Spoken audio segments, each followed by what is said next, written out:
much support our students need, especially our students that work full time. I mean, you can be a 4.0 student, but you darn well should maybe get tutoring, or you shouldn't maybe. I mean, I always recommended it. I think that our top students had took tutoring, and our lower achieving students had took tutoring, and I found that there was no support services available in the summer when I took this role. We didn't have any tutoring in the summer.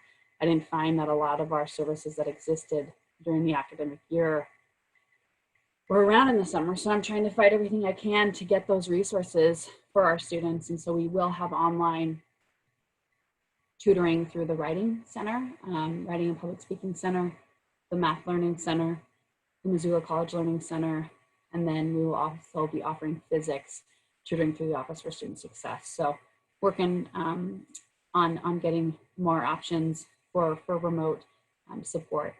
Office for Student Success will still be open, and as well as our other support offices on campus. So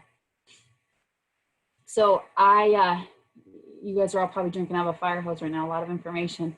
But let me know what questions do you have about summer? Thanks.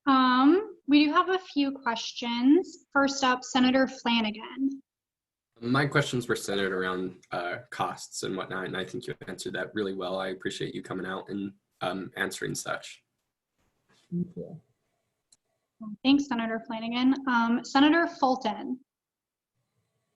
Hi, thank you for coming out. My question is more towards the fees that you brought up earlier. So I get state funding, and that's a full tuition and fee waiver. I don't touch that money. I don't look at that money. I just like sign my name and it just gets sent out. Would that money go back to the state, or does that get sent to, or would that be sent back to me, or would it get sent to the state?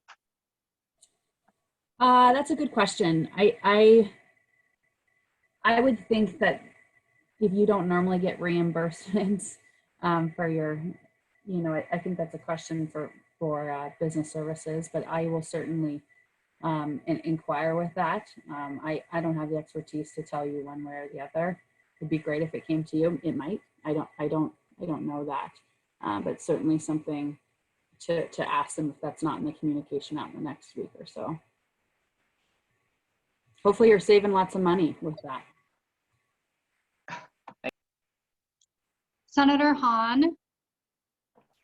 Hey, Grace, thank you for coming and speaking tonight. I'm just curious, do you have any initial numbers to see? Is there any decline in summer enrollment as a result of COVID?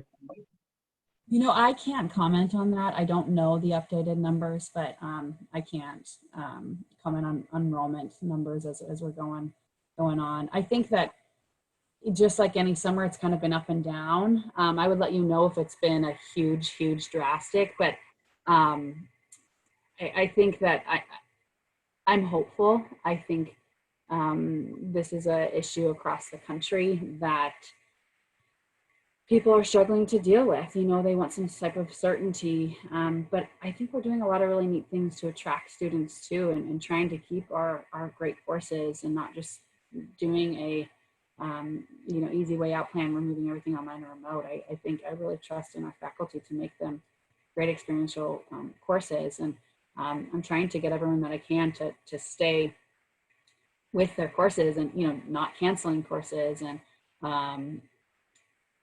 I also am trying to find a balance of courses and research experience and things like that. They're doing exceptions for.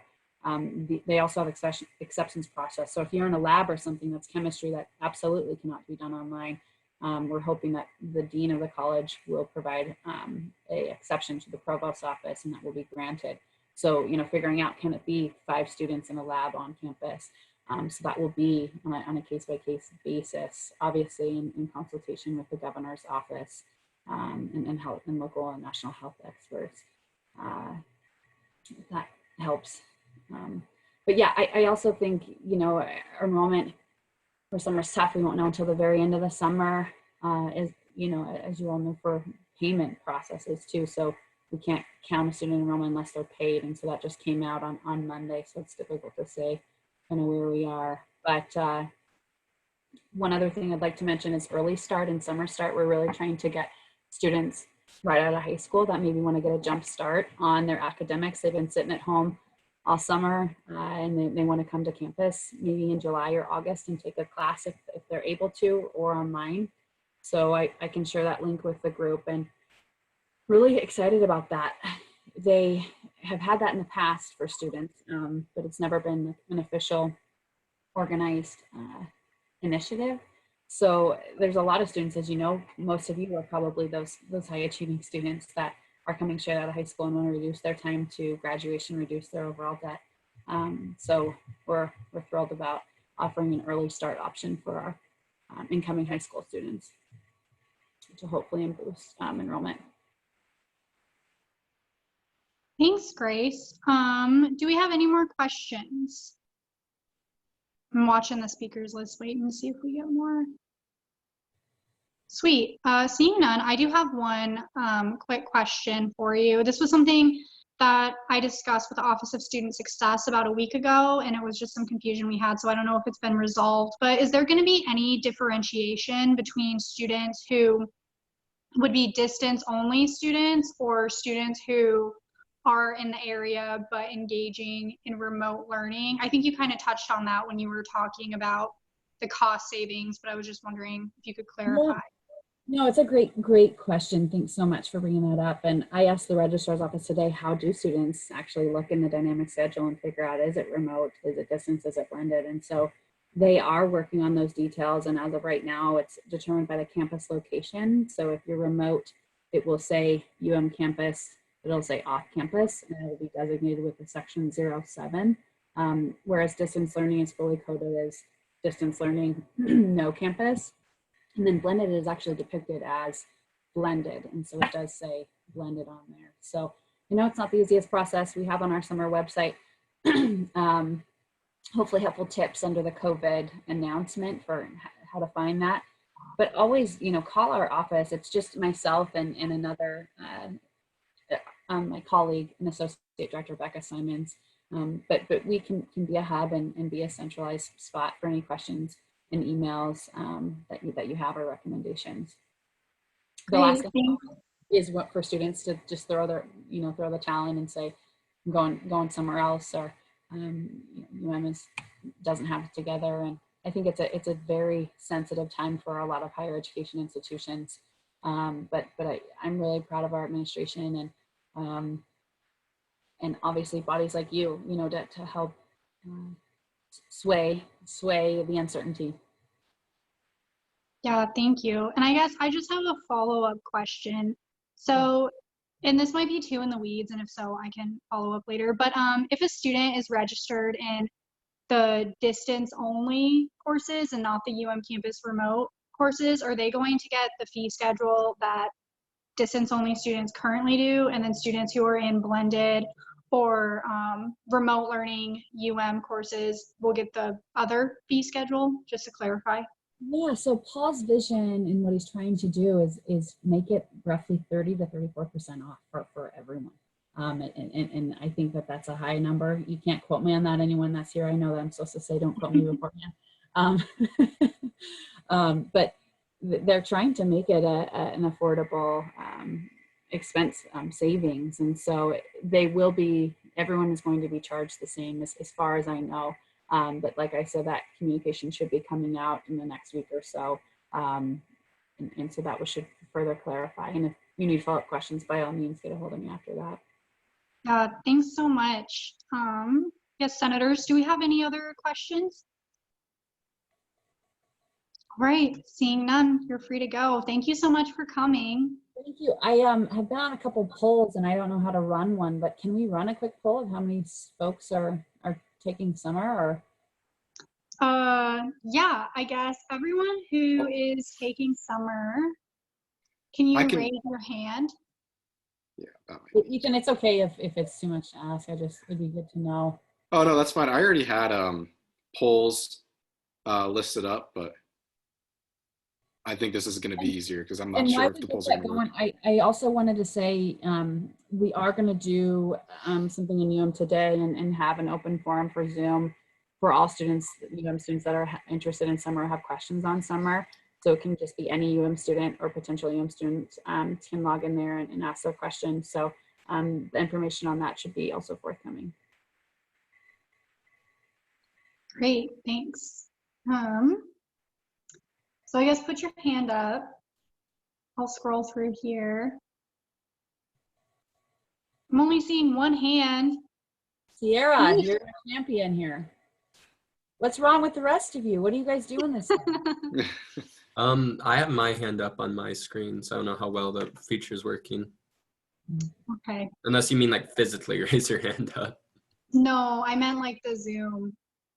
I can only see that on my laptop, and I'm only seeing Vince, but between Vince, James, and Sierra, it sounds like we've got a few. That's great. Well, thanks. And Vince, James, and Sierra, please provide any feedback that you have on summer. And for those of you not taking summer, if you're going somewhere else, trying to hunt down why that is. If it's because it's a lot cheaper, if it's easier, if it's more fun, another instructor. So I'm trying to track down that data as well. So, all right, I won't take up any more of your time. Thanks for all that you do. Thank you so much. Cheers. Cheers. All right, so next up on my report, we have the Administrator of the Year Award. And so what I'm gonna do for that is we'll just go in the order that they're in, and then I'll let whoever nominated them, I'll yield to you for an authorship. So first up, we have Kathy Cole and Senator Fulton. You may give your authorship. So the reason why I nominated Kathy Cole for the Administrator of the Year is I have been Kathy's mentor, or I don't know what it is, but it's like the mentor-mentee thing. And I have seen this woman work her butt off, not just for students, but for both faculty and staff. Between the campaigns that her and I are working together to make UM much more marketable across the state, to the 2-in-2 program that we are currently working on, not just for the ed building, but for the business building, for the College of Humanities and Sciences. She is somebody who I want to be when I grow up. She's somebody who would see a problem, instead of wanting to be like, oh, there's a problem, she's like, okay, there's a problem, I'm gonna fix it. She's somebody who would put her needs behind everybody else's needs. So that is why I nominated Kathy Cole, and I would like, if anyone would like to yield to any questions, I'm glad to answer. Great. Do we have any questions for Senator Fulton about his nomination of Kathy Cole? Sweet. Seeing none, we'll move on to the next individual, and that is Brian French. This person was nominated by 2 different people, so Vice President Hanley can give his authorship, and then Daniel Parsons, or Business Manager Parsons, can go after that. Yeah, so you know, I was in between nominating a few different people, and you know, I chose Brian. I actually see one person on here that I was seriously considering, which was Tim, because I've gotten to know him so well, and he's been such a great dean over at the Honors College, and I really appreciate him. But I think there's a couple reasons why I nominated Brian, and the first is that I've gotten to work with him a lot this year on several faculty senate committees. I was on ASCRC, Gen Ed, and Graduation Appeals Committee, and I can really see the work that he does for student success. I mean, it's in his job title, so that's part of his job. But I think it's really in his being as a person to help students succeed at the university. And the second reason that I nominated him is he is one of the few high-level admin that's been around at the University of Montana for at least before 2012. You know, he's seen quite a bit of the University of Montana's history. I mean, just to go through it, he's seen 5 different presidents, 6 different provosts, and he even went through a 2-year stretch where UM didn't even have a provost. He's seen through the biggest budget crisis and enrollment decline, and after all the dust settles, he's still here fighting so hard for students. And I think the biggest reason that I nominated him, and this isn't to discredit anyone else or any other admin or any people I've seen in search committees, but I really got to see his true character come out when I was on the Associate Vice Provost for Student Success Search Committee.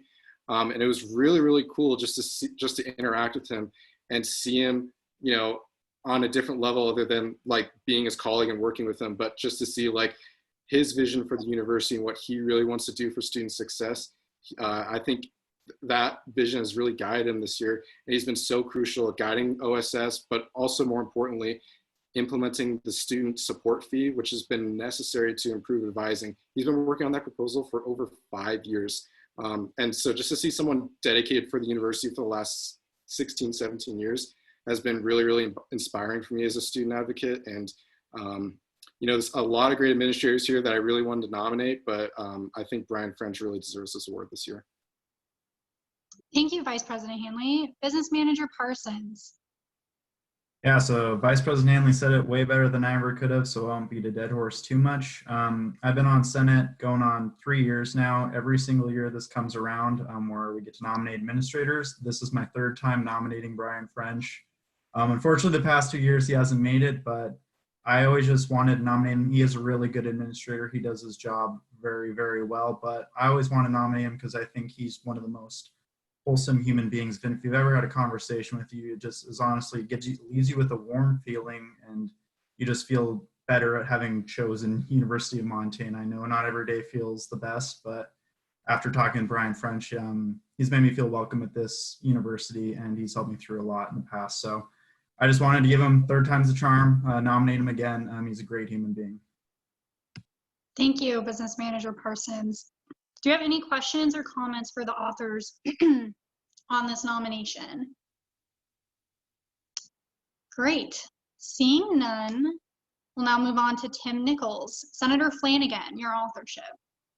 Yeah, so I wanted to start my authorship with just a bit of a disclaimer. I think that all 3 applicants all 3 nominations would make a great fit for this award, and I'm happy with however it turns out. I think that each administrator has done a lot for our university.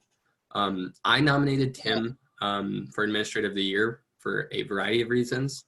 For those that don't know, I work at the DHC as an outreach specialist, and Tim is hands down the best boss that I have ever had. So take that with a grain of salt. This does come from a place of bias, but even if I didn't work at the DHC, I would still more than likely nominate Tim for all that he has done for students since coming into his position as the Dean of Students. I see it every day in his work, how student forward he is. I notice that he always knows everybody's name. He always knows their major, what they're doing, and he always has some fun fact just memorized about these students just because I mean, I assume it's because he's just so dedicated to serving our student body, which I think is really cool. I think that this is also really present in all the events that he's been putting on for the DHC, as well as the work that he's been putting on. The most recent one that comes to mind is the Evening of Excellence. Vice President Hanley was there. I think Senator Reen was also there. Also Senator Kiefer. And I thought it was really cool that Dean Nichols just wanted to make an event that wasn't necessarily needed just to outline how important of work our students are doing on campus, and just to really give a spotlight to students to show how important they are to our campus. And that was really cool to me, that he just cares that much about students to put on events like that don't necessarily need to happen, that aren't in his job description at all. And he does it anyways just because he knows how important it is to students to hear that feedback and to hear that administrators like Tim care. As such, I think he'd be a great fit for this nomination. Thank you, Senator Flanagan. Checking the speakers list. I see no questions or comments about this nomination. So we'll just move on to the student groups. Ethan, do you mind scrolling to the top? And we'll just go in order.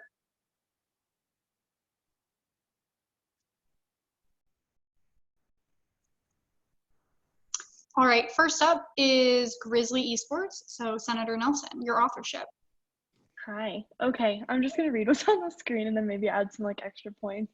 Okay, so I'd like to present Grizzly Esports as a nominee for Student Group of the Year. I chose Grizzly Esports because the group is a shining beacon on our campus for the values of ASUM and the University of Montana. Grizzly Esports is a student group with the backing of ASUM and the administration.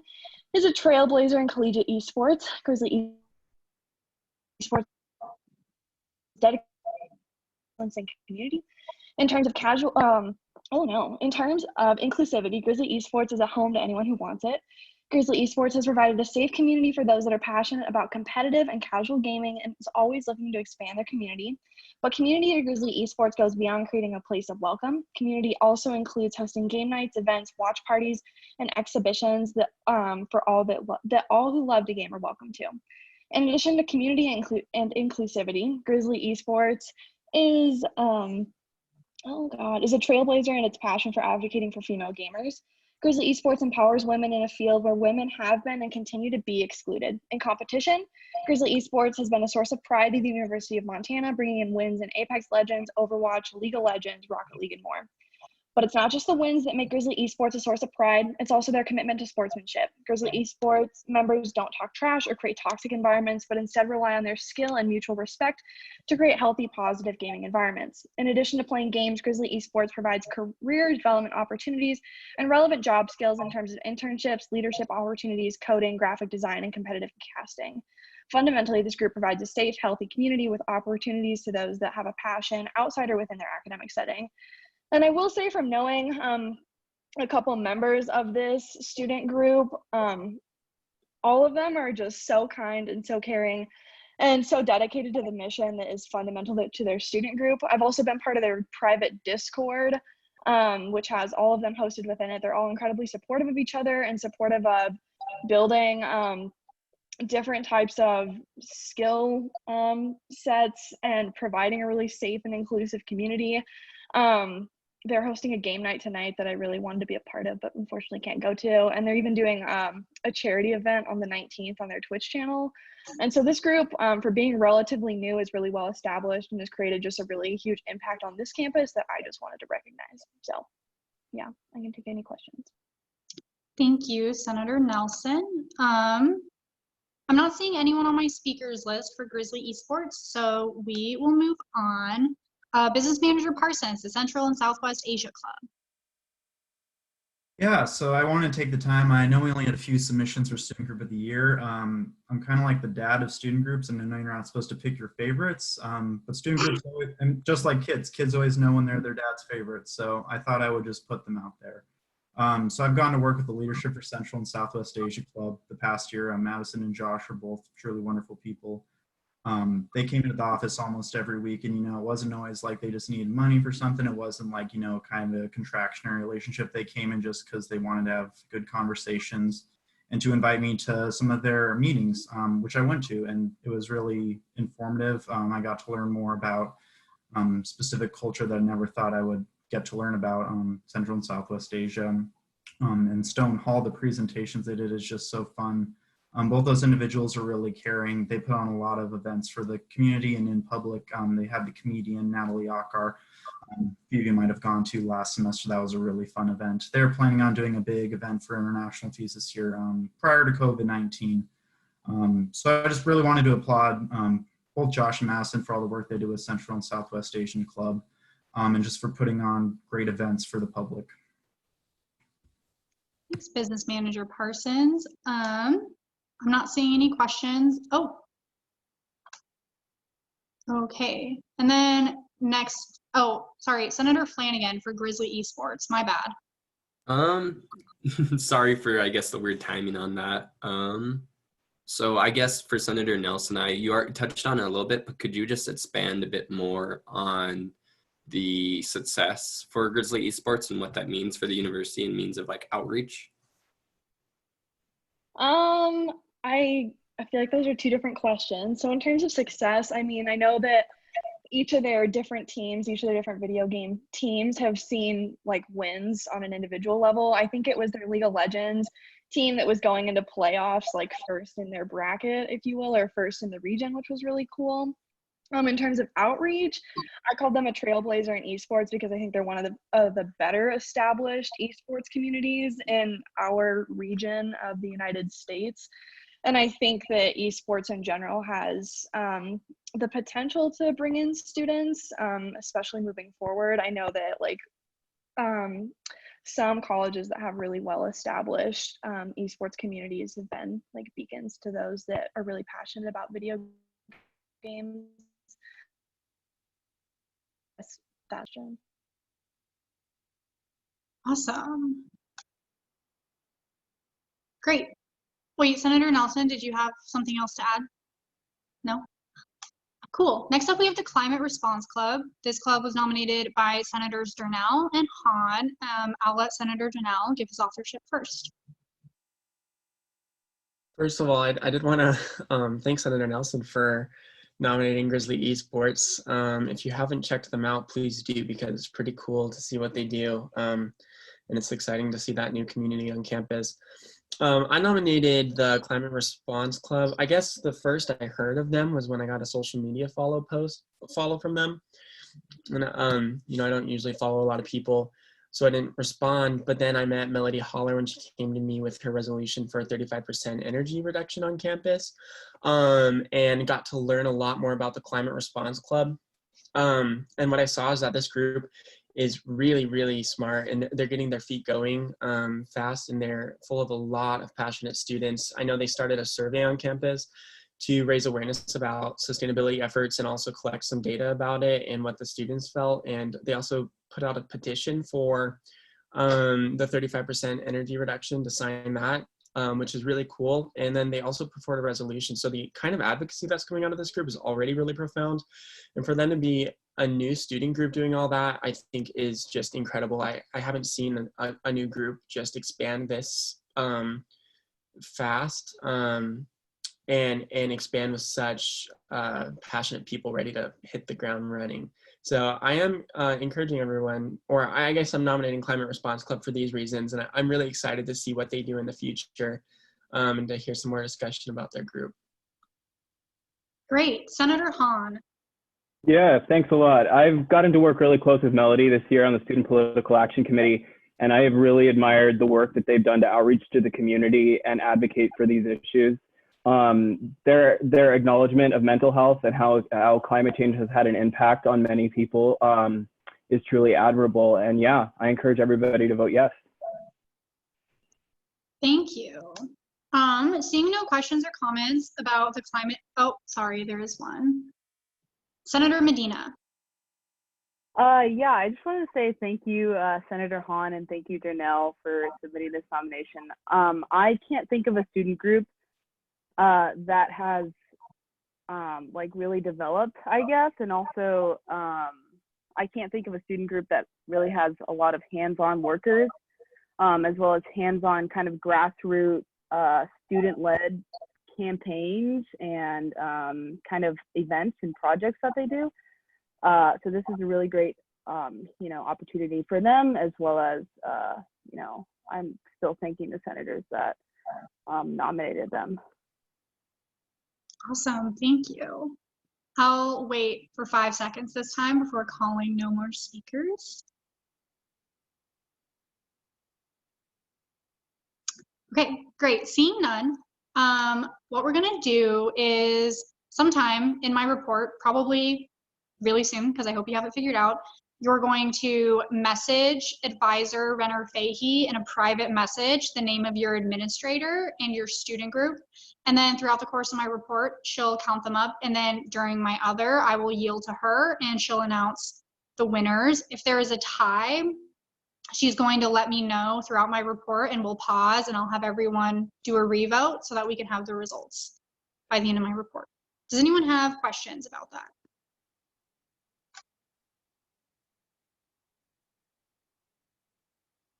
Great. Seeing none, we can move on. Vice President Hanley, can you pull up my report back on the screen share?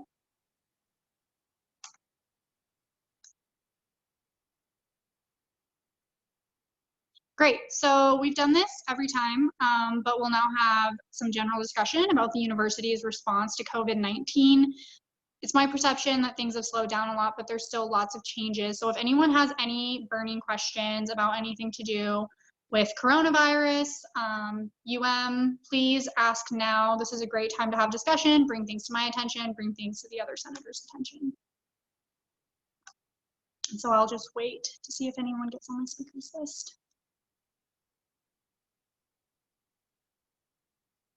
Senator Gluckert. Yeah, I was just wondering if there has been discussion about moving fall semester online. There hasn't been any discussion that's definitive. It's mostly just been in the context of everything next fall. It's so unknown.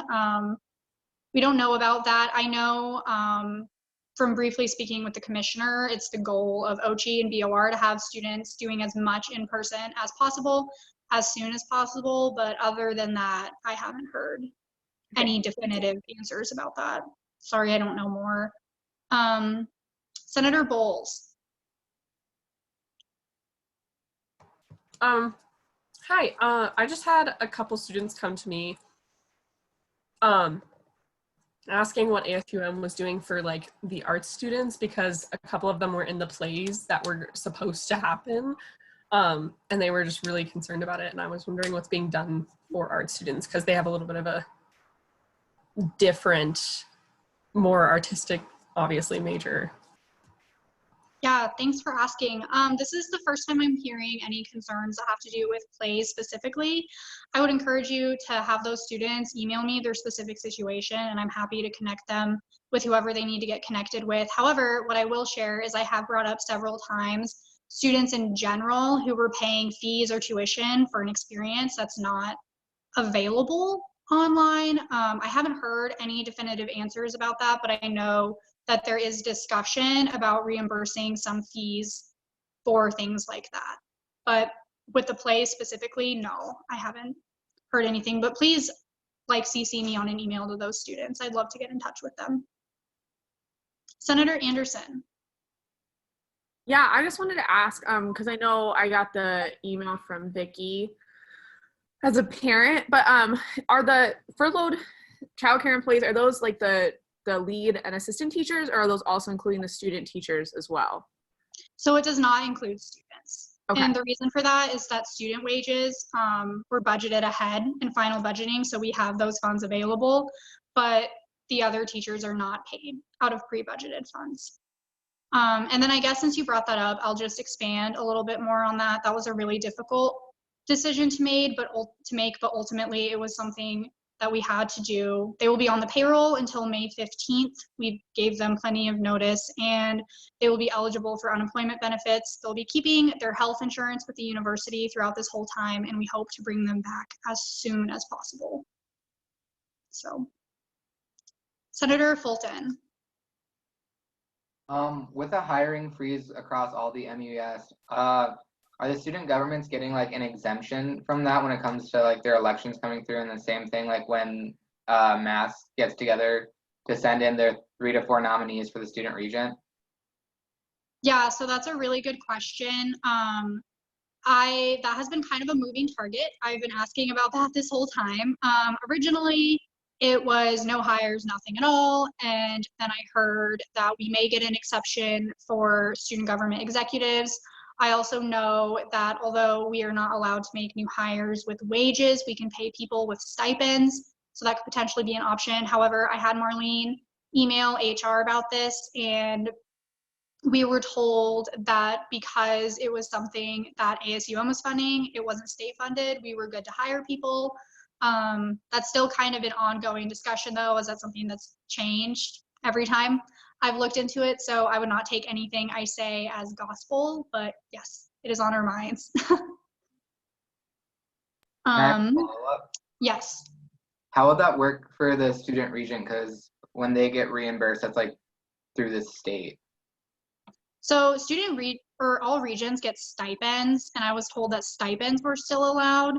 So I'm assuming that would include the student regent stipends. But yeah, when the subcommittee for the student regent search meets, I'll bring that up and make sure we get a definitive answer.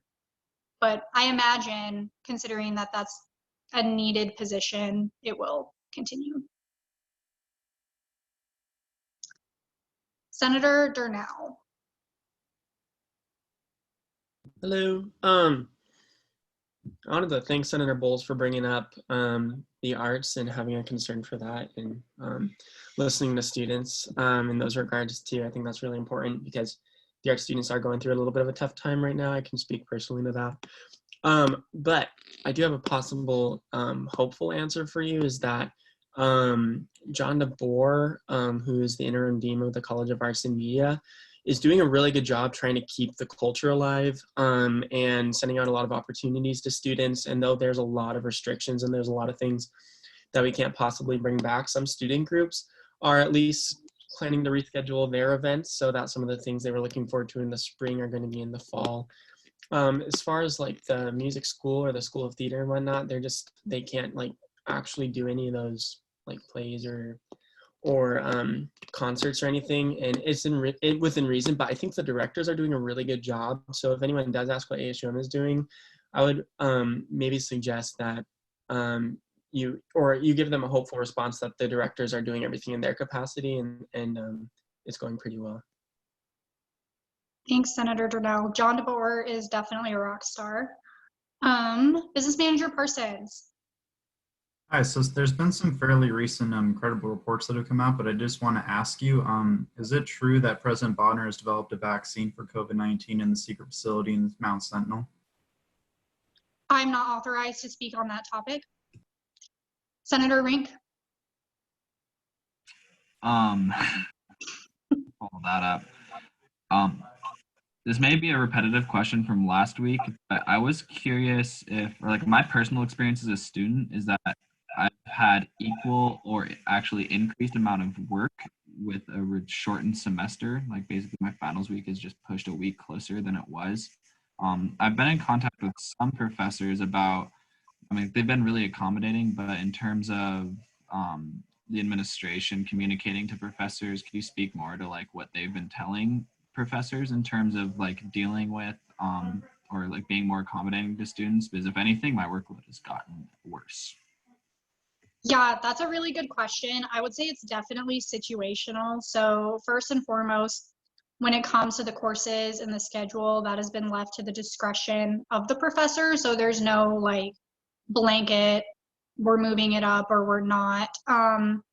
But I do know that professors are supposed to be communicating with their students, and changes in the syllabus are not supposed to be meant to hurt students in any way. They're meant to be helpful. I've heard mixed reviews on the change in schedule. Some students have told me that they really like it because it means that they can just crank stuff out and be done earlier, but also students like you have told me that they don't appreciate the increased workload. My advice to you would be to continue communicating with your professor, but if this problem persists, like please email me one-on-one, and I'm happy to help you get in touch with your department chair, your dean, and even the provost if that's necessary. Sorry, that was kind of a not specific answer. No, that's fine. My professors have responded fairly well when I've talked to them. I just want to make sure other students are aware like of the communications from the top. Yeah. Great. That was the end of my speakers list. Do we have anyone else? I'll wait 10 seconds.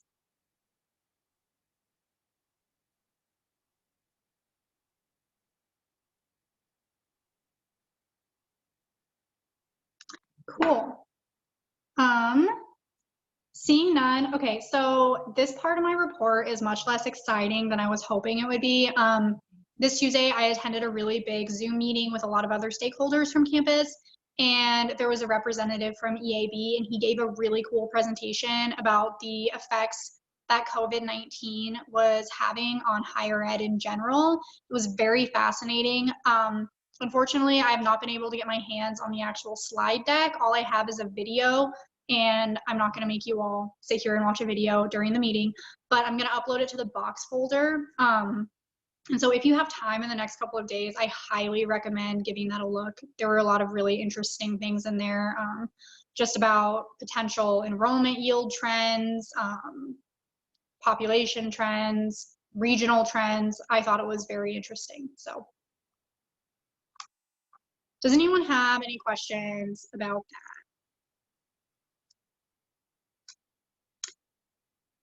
Sweet. Seeing none, we'll now go into online public comment. And I'll give you all a second to read that. And then I'll just watch my speakers list.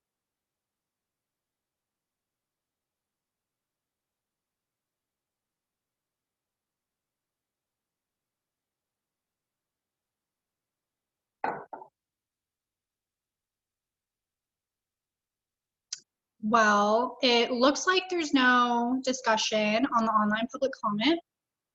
So Vice President Hanley, if you want to pull my report back up, thanks. And then for committees, I only have one thing to talk about. So ASCRC met this week, and the most significant thing was a discussion about credit, no credit, and transfer students. And so basically the gist of it, MSU has already developed a policy for that. I'm not familiar with the details of it, but it basically says that they will be accepting credit, no credit in their transfers, just as they would a student who is already in their program for degree requirements. Something that's on the table is a potential system-wide policy about that. However, it's not decided. And then I'll yield to Senator Corkish if she has anything to add about that discussion. I think you pretty much covered it.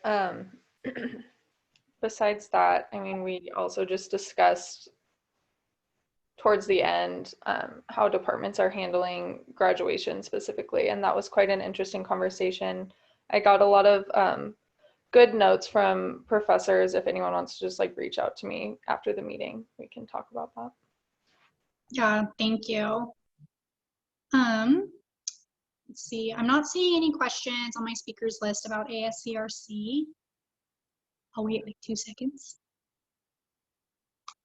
Cool, and so that brings me into my other. I have a couple of things. First, you might have gotten an email from Vice President Hanley.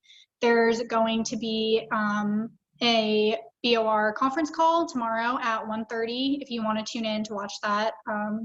It's going to be very interesting to me. I don't know what you all have going on tomorrow, but the purpose of that is to discuss admission requirements for incoming students, and I think that's specifically because of standardized tests that have since been canceled.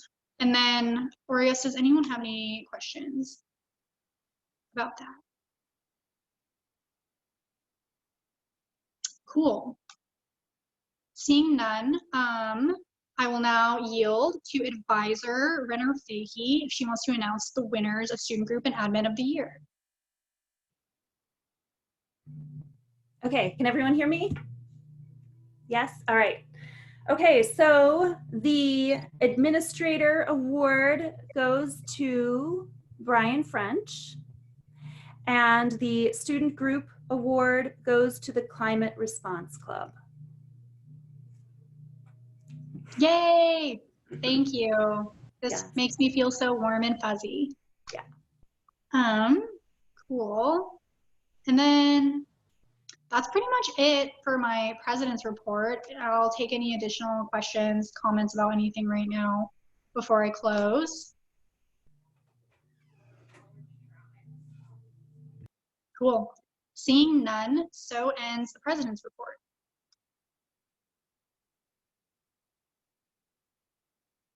And so opens Vice President's report.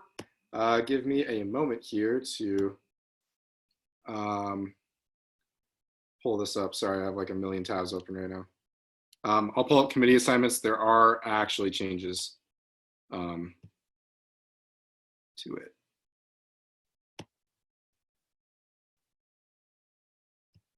There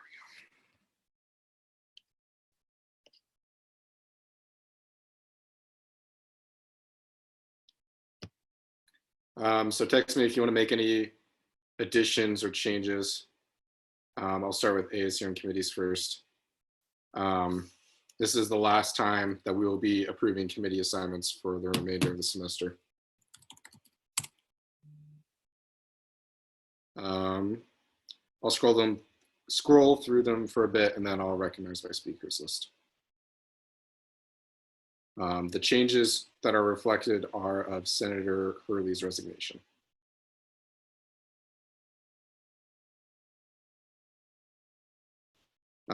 But now I'll take the time to recognize Senator Corkish.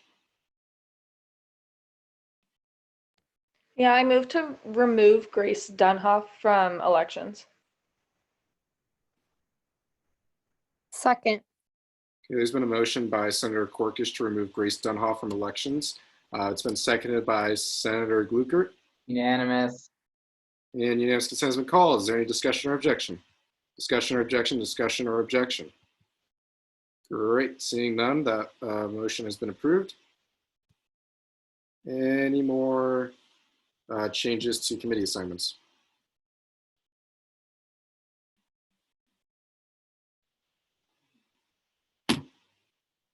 Any more corrections?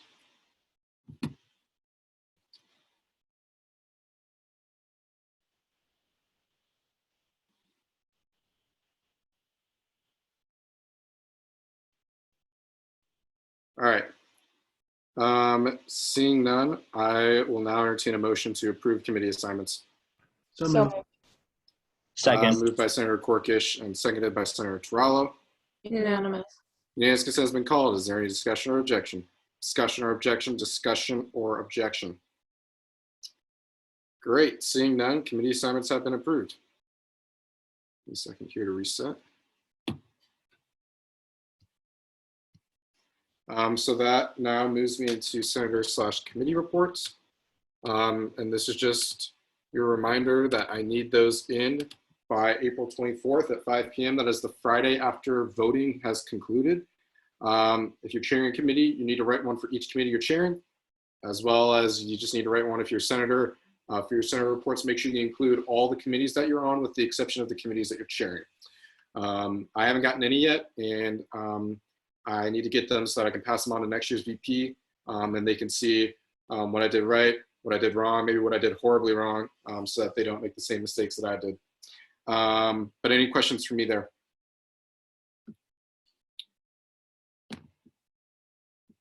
Cool. All right, seeing none, that moves me on to committee reports. And this isn't really a committee report, but this was brought up in CPRG, so I'm going to bring up this issue. And I had a meeting about it on Thursday last week. So there was an issue that was brought up when I was discussing with Professor Von Essen, who's in mathematics, about the credit, no credit option. So the issue here, it's very weird and it's hard to explain. So the way that the complete credit, no credit option is graded is if students want to elect to choose that option, the professor submits the letter grade, and then the student elects that option, and then the registrar changes it from there. So if a student is taking a class that is only graded on credit, no credit, or has already opted into the credit, no credit at the beginning of the semester or before the deadline set by the registrar, they are still graded on credit, no credit, which is the A through D, and then the no credit is F range. So what the registrar's office is doing to ensure that these classes still fit the same mold is on people's transcripts, they will put a tilde on every single class that is graded using the complete credit, no credit option. If a class is graded through the credit, no credit option, there will be no tilde, and that explanation will be had at the beginning of the transcript saying that all classes graded under this credit, no credit option are through the A through D range or A through D minus range for credit, and then the F range for no credit. The reason that this is an issue was that if classes were graded under the credit, no credit option, some people would think that for this semester and this semester only, that the credit would be through a D plus through D minus range, since that is the range through the complete credit, no credit requirement. Luckily, the registrar's office was thinking well enough in advance about this issue that they were able to adapt, and now they're going to propose language for the transcript at the end of the semester to reflect that language for the tilde that's on the complete credit option, and then the no tilde that's not on the credit, no credit option that was elected for classes and students at the beginning of the semester. It's really, really complicated. And if you want to talk to me about it, I have extended office hours tomorrow from 10 to noon and office hours on Friday. But I would field any questions now. It's really hard to explain. The meeting was like 30 minutes and we jumped through a lot of hoops to discuss this. So I'll recognize Senator Tarallo. I don't believe I asked to be on the speakers list. Oh, my apologies. But any more questions? Or any more questions or any more clarifications I can provide? It's kind of hard to explain. Okay, seeing none, I'll move into my other. And I just have two. The first is that committee attendance. You need to get that up on the spreadsheet. It's been hard for me to keep track of complete attendance, but I'm trying my very best to keep attendance tracked and whatnot. So please continue to update that spreadsheet. so that I have an accurate spreadsheet to finish the year with. And then the other thing along with that is make sure you're sending me your office hour emails.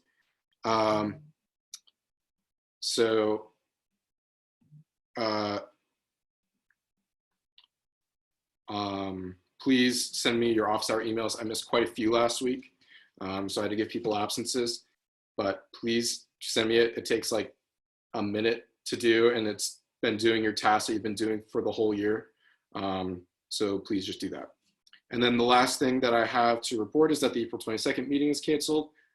So please take that time to rest, catch up on work, and also promote the ASUM elections. Is there any more questions for me about that? Any questions for me about anything in my report? Last call. All right, seeing none, so ends the Vice President's report. So begins business manager's report. So as you can see, there's been no movement in any of the funds lately. It's kind of to be expected. A lot of folks aren't doing much student group activity right now. But if any of you do know any friends in student groups, please advise them that if they do want to request out of any of these funds, they'll basically have to do it here pretty soon. If anyone does forward something, I know the timeline's kind of weird right now. If anyone does get something to me prior to our next meeting, I'll just make sure and forward it in my report, even if we can't have BNF meet just based on the timing, just because of all the disruptions that have been going on. I want to make sure that they can still utilize these funds. That said, I did want to open up discussion on student group rollover funds. So the Board on Budget and Finance met this past weekend to talk about what to do with these funds. There have been some student groups that approached me, given some public comment, concerned that they were going to lose some of these rollover funds, even though they were rescheduling their spring activities for the fall. That said, they wouldn't have any additional funds in their fall budget to help pay for these. But I just want to turn it over to Senator Durnell. He's basically kind of led this effort to try and make it so that student groups can get some access to some of these funds so that they don't just completely go back into zero base, but that they can actually be put to use by student groups. So Senator Durnell, if you wanted to pitch in anything, go ahead. Yeah, thanks for bringing up that discussion. I guess it was kind of just brought about first by some student groups, and then Rory Anderson, president of the music union. So in meeting with her and Dan, and then our business manager Parsons, and then the Board of Budget and Finance, we were able to get a lot of good input and kind of work out on a lot of different ways we could go about this. And I'll talk a little bit more about this new business too, because it pertains to a resolution I'll be proposing to do something like this. Yeah, so I'll explain more later tonight. And just so everyone's clear, I know we have a few folks. So typically at the end of the year, whatever's left in student group accounts, that's been allocated from ASUM just rolls back into our zero base account, which is basically our reserve fund. So potential change might be to try and make it so some of these funds could be held back, or that groups could reapply for these funds so that it's not completely lost because of disruptions due to COVID. And Senator Durnell will touch on that later tonight as well. But if there are any questions about some of these rollover funds, I'll give you a few seconds to get on the speakers list. I have Vice President Hanley. So I have a question for Senator Durnell. What is like kind of the procedure or framework that you're going to use for students to keep these funds? Like, are they going to have to apply/appeal to keep funds for an event that they are planning on postponing to the fall semester? Are you just going to allow them to keep all other funds from this year, or is there going to be like some metric that you use to measure this? Yeah, so I thought a lot about making a metric and taking like 20% and just allowing students to keep that, but it doesn't really seem equitable to do it that way, since some groups have exhausted all of their funds, some groups aren't rescheduling, so some groups would be just getting a lot more money than that's necessary for their group's operations. So I think in making an application of some sort that's specific to rescheduled events from COVID-19 is the best way to go about it. So then future senators and board members can look back on their previous budgets and see if they spent that money, if they're rescheduling it, and if it's in the right line items or categories to be able to utilize that. And if so, then taking that rolled over money from zero base and just putting it back into the student group account based on a case-by-case basis, I think is the best way to go about it. We talked a little bit about special allocation and other accounts too, but these seem to exclude the unions quite a bit. And the unions were some of the groups that actually did come up with this issue. So including unions in this as well, I think is really important, since their reserve funds aren't necessarily used for this purpose. They're used for usually like travel purposes. So I wanted to give them an equal opportunity to do this as well. So I want it to be a case-by-case basis though. Chunking out like a certain amount for every group isn't really as equitable as it may seem. I think giving them the opportunity to come forward based on what they had before, I think is the best way to go about it. Thanks for touching on that. Then can I have a follow-up? Go right ahead. So this is another question for you, Senator Janelle. What would the process be like, and what would the timeline be like for it? Because I know if like this appeal / like application process goes into the summer, we won't have committee appointments to go off of, and whether that's through Board on Budget and Finance or whether that's just on a case-by-case basis through the business manager, what kind of approval process would you see with that proposal that you're talking about? Yeah, so I wanted the discussion for this to be within this year's Senate and this year's board, because at this point we're at the climax of our experience and our collaborations together. So I think this is the best way to make decisions about it, is to do it this way instead of bombard a new Senate with this kind of information that's really heavily based on fiscal policy and they might not understand it right away. But with that being said, I did make a timeline for this to start in the fall, so that I didn't want this to be a process over the summer. It just doesn't seem reasonable to do that.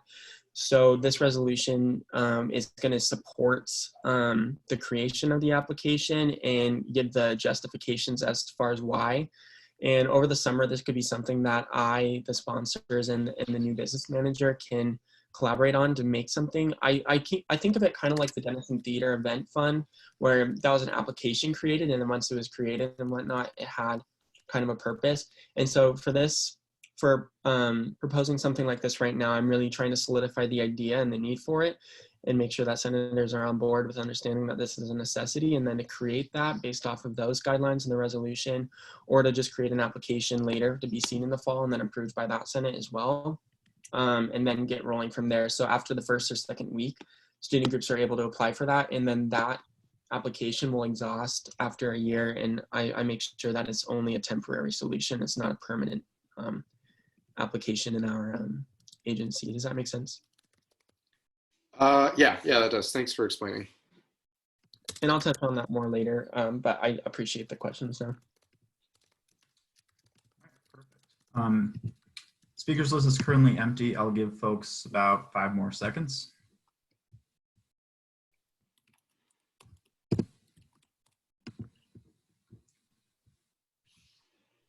Vice President Hanley.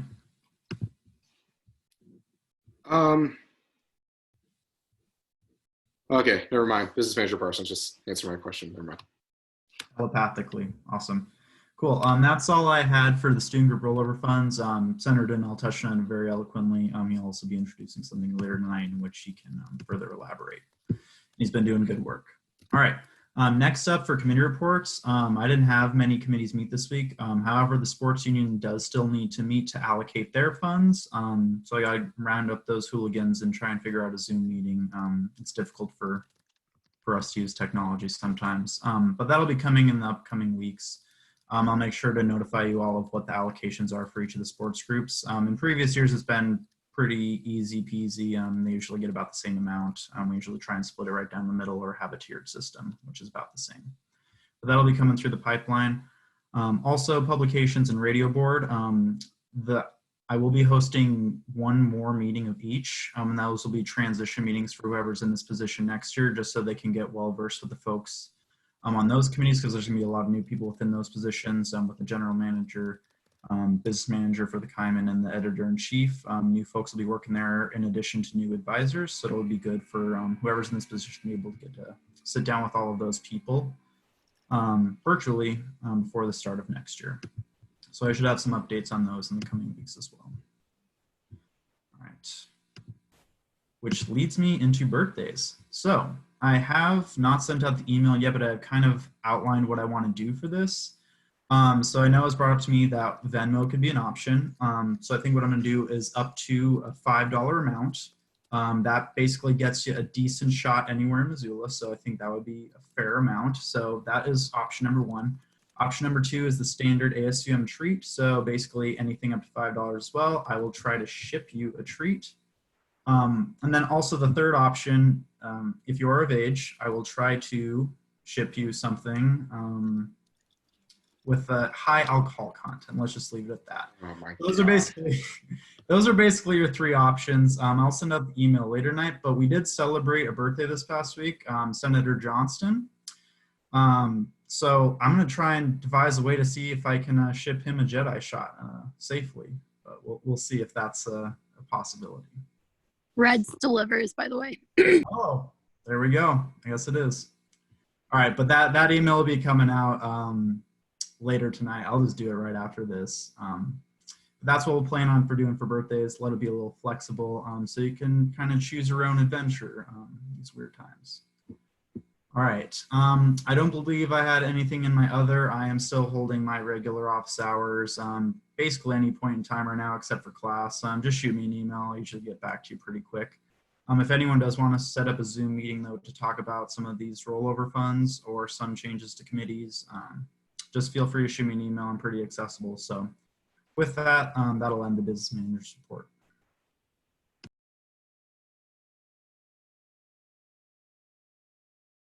All right, and so opens committee reports. Text me if you want to get on the speakers list. I'm going to take a few moments to jot down my speakers list real quick, because I will not be using the Google Doc anymore.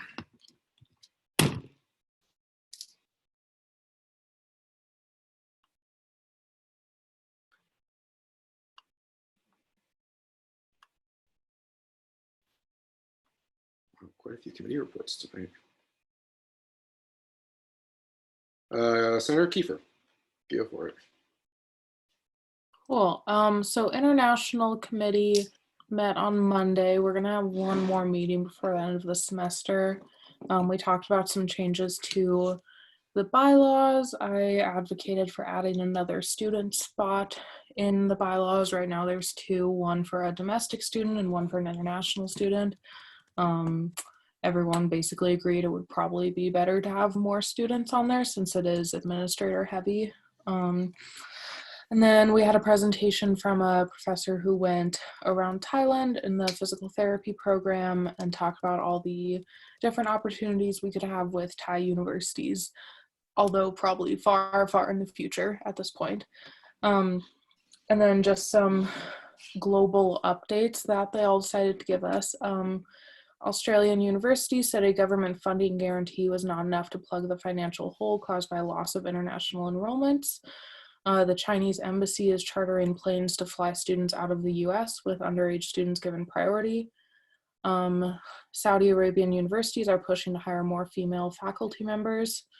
And the president of the European Research Council quit after the group's board failed to approve a plan to fund special coronavirus-related research. And yeah, we will have one more meeting before the end of the year. Great. Senator Rink. Yeah, I have two committee reports. Oh, you gotta unmute yourself.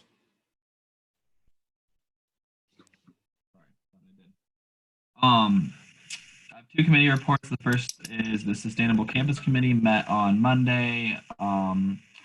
Basically, we talked about the sustainability awards. Sustainability awards, I already forgot. But they did speak on the approval of $200,000 of the bond money for, quote, high-level assessment of our our standing on campus. It's basically going to be like one of the highest qualities audits of campus and our energy uses that we can get, which is pretty cool.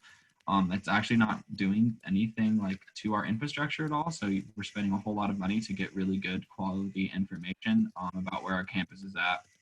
And then at the end of the meeting, I asked about the combined heat and power project. I know a couple weeks ago you guys expressed interests, and I explained how it's on a really tight timeline in terms of using the bond money, and it's really important it kind of sticks to that timeline. And the information they gave me was fairly vague, but They said so far so good.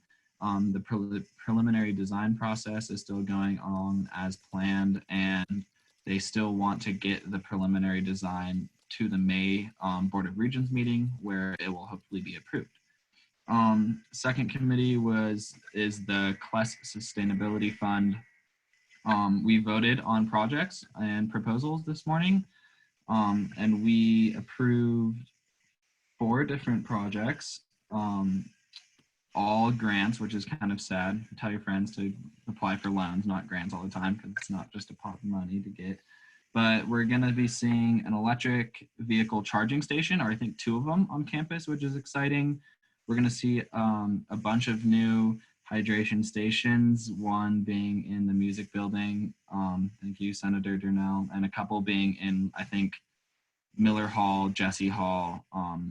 I think it might be limited to those 2 dorms. I'm not sure, don't quote me. And then the other one was reusable bags for the UM food pantry, because they're short on bags right now because of the COVID and stuff. And just in general for next year, they're going to be using reusable bags to go out to students. So if you have any questions about either of those reports, feel free to ask them right now. Thank you. Senator Corkish. Hi, everyone. Just to give you a quick update on elections. So the first thing is y'all should have gotten an email from Vice President Hanley that has all of the titles that we decided for the referenda. He's pulling it up right now.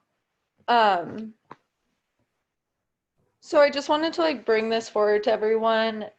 Just so y'all had the opportunity to, if there's anything that you think could be more specific or just changed in general that you don't like about it, if you could let me know within the next few days, that would be great, because we want them to, or they need to be finalized actually by tomorrow. So let me know by tomorrow.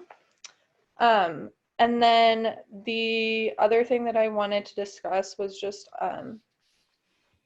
in general, to respond to some comments that I have gotten about elections this year. I just want to remind everyone that it's not an easy position to be in, especially as a senator, because we are very involved and have a lot of experience around everyone running. And to just remind everyone to please just when you think about telling me what I'm doing wrong, remember that my job is hard and I have feelings, so just please be nice. Thank you. That is all. Senator Glucker. Hi all. I'm also going to talk to elections, and please bear with me. I have the migraine from heck right now, so that is why my video is not on. So this week in elections, I proposed the idea of having a second debate. And the elections committee thought it was good. I reached out to executive candidates and most of them were on board. However, after kind of talking and looking at the bylaws, this is something that needs to come to a vote to have another debate. So VP Hanley, should I give maybe some of my reasonings why before I ask for a vote? Or wait? Yeah, I mean, you're gonna have to ask for a follow-up or ask to get back on the speakers list to make a motion. Okay. But yeah, and then the exec, yeah, just go ahead. Okay, so some of the reasons why this was proposed was because we are in such a tough time with campaigning right now. I personally felt that candidates were not being able to campaign as much as I believe they were, they should be able to. And so wanted to give them another opportunity to kind of voice their platforms in kind of a big way. And that is why the second debate was kind of proposed. And then also kind of working out those kinks that we had through the first debate, getting to do through the second debate, which includes having student questions this time. A lot of those questions last time were from the committee, or if anyone kind of brought questions to us, those were the ones that we used. And so this time I'm proposing that we have students ask through our Instagram questions. We go through them, kind of do the same debate form as we did last time. So can I have a follow-up? Yes, you may. I move to hold a second debate. I don't know how to phrase this very well. Can you specify like the exact date? Yeah, so on the 20th, Monday, before the elections. Okay, so let me just get this straight. Your motion is to have the elections committee host a presidential / vice presidential debate on Monday, April 20th? Yeah, also senators and business manager can also come. I just brought it up first to. Okay, I'm just gonna have this motion. Move to host a debate on Monday, April 20th, hosted by the elections committee. Is that fine with you? Yes. Is there a second? Second. Okay. So Turallo and Fulton, I'm gonna need you to unmute for a second. Were your speakers list to get on for this discussion or for committee reports in general? Mine was for this discussion. Senator Fulton? Mine was a question to the elections committee. I will put you on the bottom of committee reports, but Turallo, I'll put you on the discussion. So first, Senator Gluckert, I'll give you your authorship unless you want to yield it. I think I pretty much covered it. Yeah, the main reason for this is to give candidates extra time to voice their platforms. So. Cool. Turallo. Yeah, so I'm in support of this in general. I think it's a great idea considering how COVID-19 has really screwed with the campaigning process. My question, though, is to the elections committee is, are there going to be, quote unquote, like, are there going to be, what was the term you used? Like written up questions ahead of time, aside from the student questions? And what is the backup policy if like no students send in any questions? Yeah, so I've been working with M&O a little bit with the idea of having like an Instagram story questionnaire where students can submit their questions through like the questionnaire on an Instagram story. So those are the questions. I feel like you had another question. I don't remember.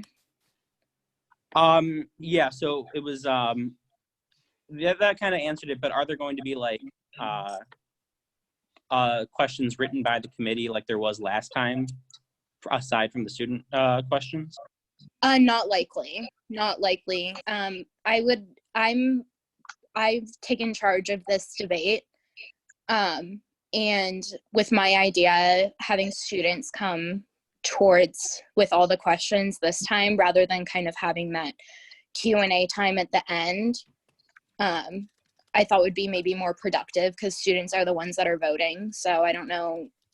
The committee can ask questions we think are important, but I think students really know what's most important to them. And can I have a follow-up? I think you already had a follow-up. I'll put you at the bottom. Okay. Kiefer.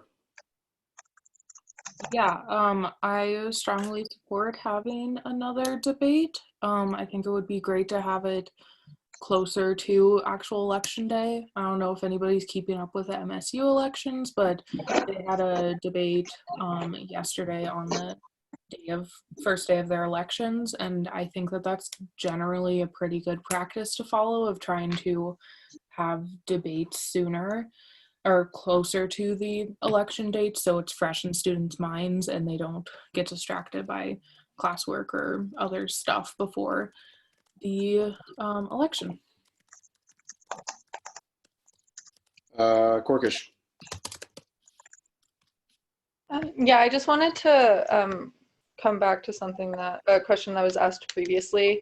In regards to if we don't get a lot of feedback from students on that poll, we also have quite the list of questions that were submitted that we didn't have time to get to in the last debates, because we only, I think it was like 10, 15 minutes that we gave for audience questions. So that is a good backup as well. Flanagan. Yield. Anderson. Yeah, so I think that we should do this. I agree it's going to help. Sorry, my toddler's singing in the shower, and you guys are going to be able to hear it. I can't not hear her. Yeah, I think it's something that we should definitely do. I mean, I know there was a lot of student questions that weren't able to answer in our forum, so I want another chance to do that, and I think that'd be great. So I hope everyone supports this and votes for it. Torello. Is it going, it sounds a little confused about what the format's going to be. Is this going to be the same format as the last one where you have 3 separate debates, 1 hour for each type of candidate? Or is it going to be all the candidates at once, just answering any questions that come our way? So I can take that. The idea of this debate is that mostly it's for, because there's only one person running for BM, we were going to switch the order first of all. So the BM could go last. So if there are student questions for the BM candidate, he could answer them if he wanted. However, having the business manager candidate answer those questions in the middle kind of was annoying because we all had to like wait there. So having the idea of mainly having this for the executive candidates and senators. So having those 2 hours and then like a third, whatever time, however long that business manager will take, but kind of the format, same format as well, but kind of learning from, because this is the first time the debate was done over Zoom. Not everything was perfect. We've got some feedback this time, hopefully kind of perfecting it a little bit better this time.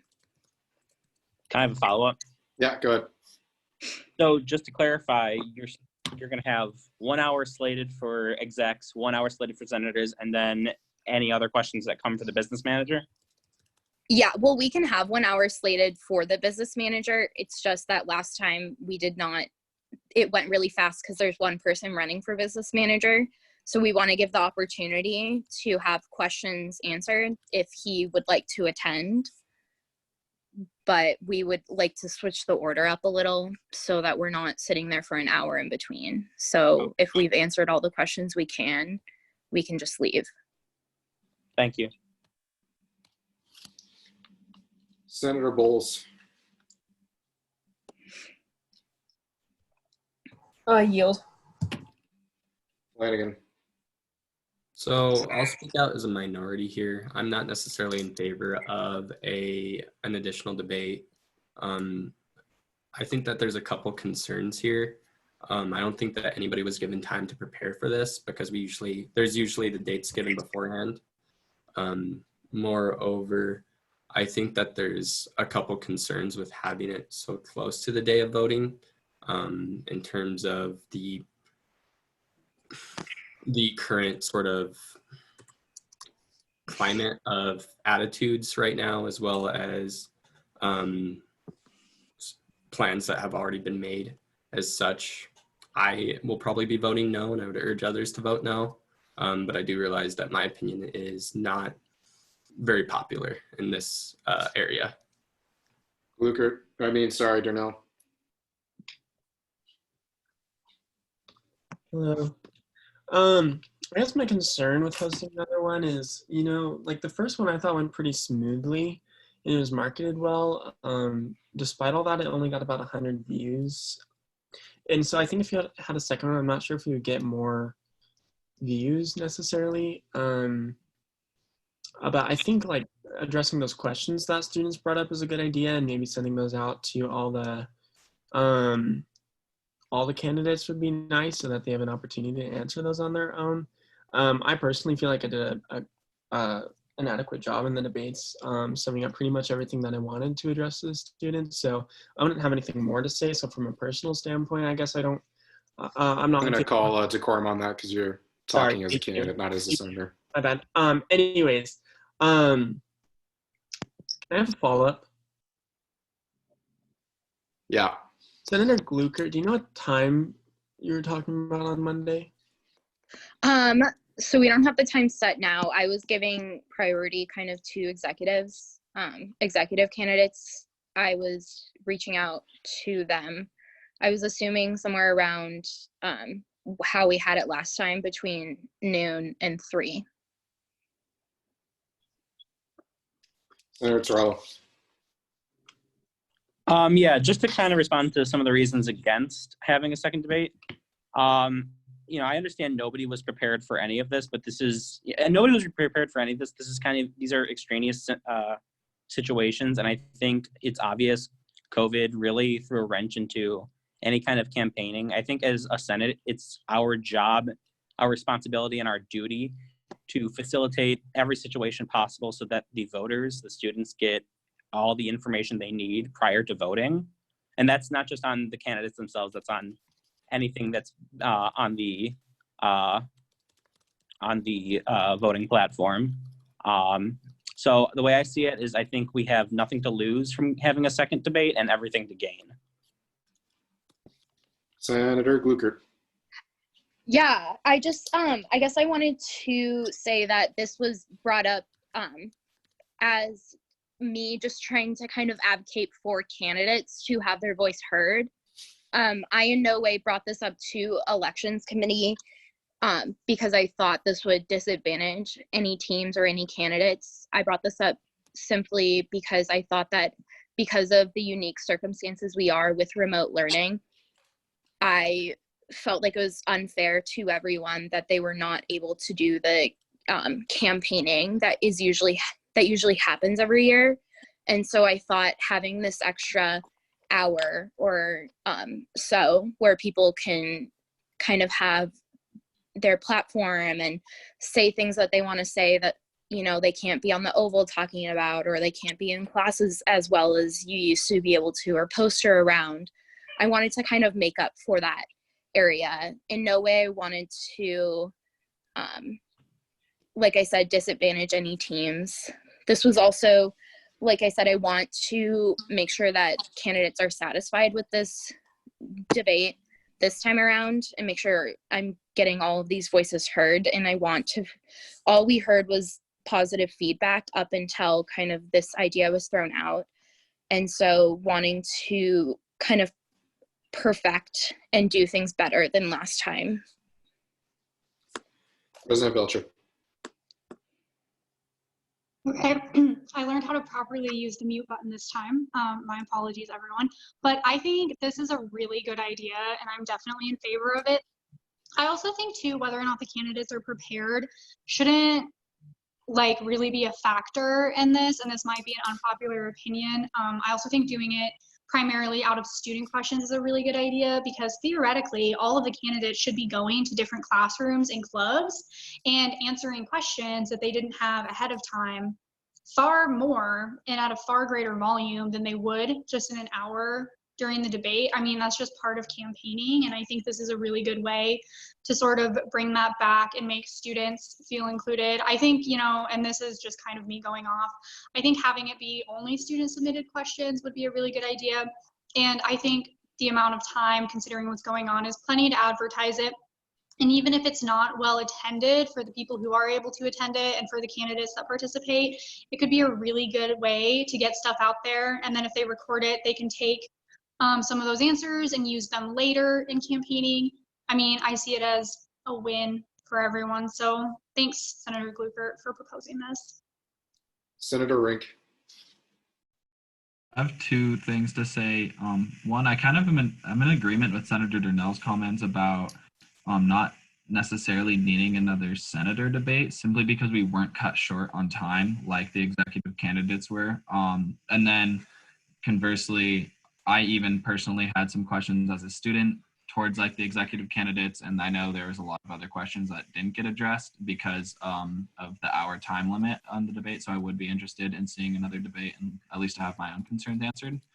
And then to speak to the conversation I had with Senator Gluckert and kind of addressing some of Senator Torello's concerns, I think we make the Instagram poll 24 hours before the debate, so we would have the questions prior, be able to list them out so it wouldn't be like rolling during the debate, or we would be able to be prepared, A, if there weren't enough questions to fill an hour, and B, if the questions are like rolling in continuously, we would have them prior to the debate, just to answer that concern.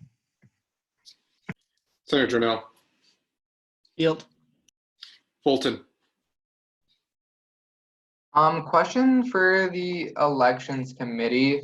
So if any of you have been on social media recently, you would see a drastic amount of students advertising their write-in campaign.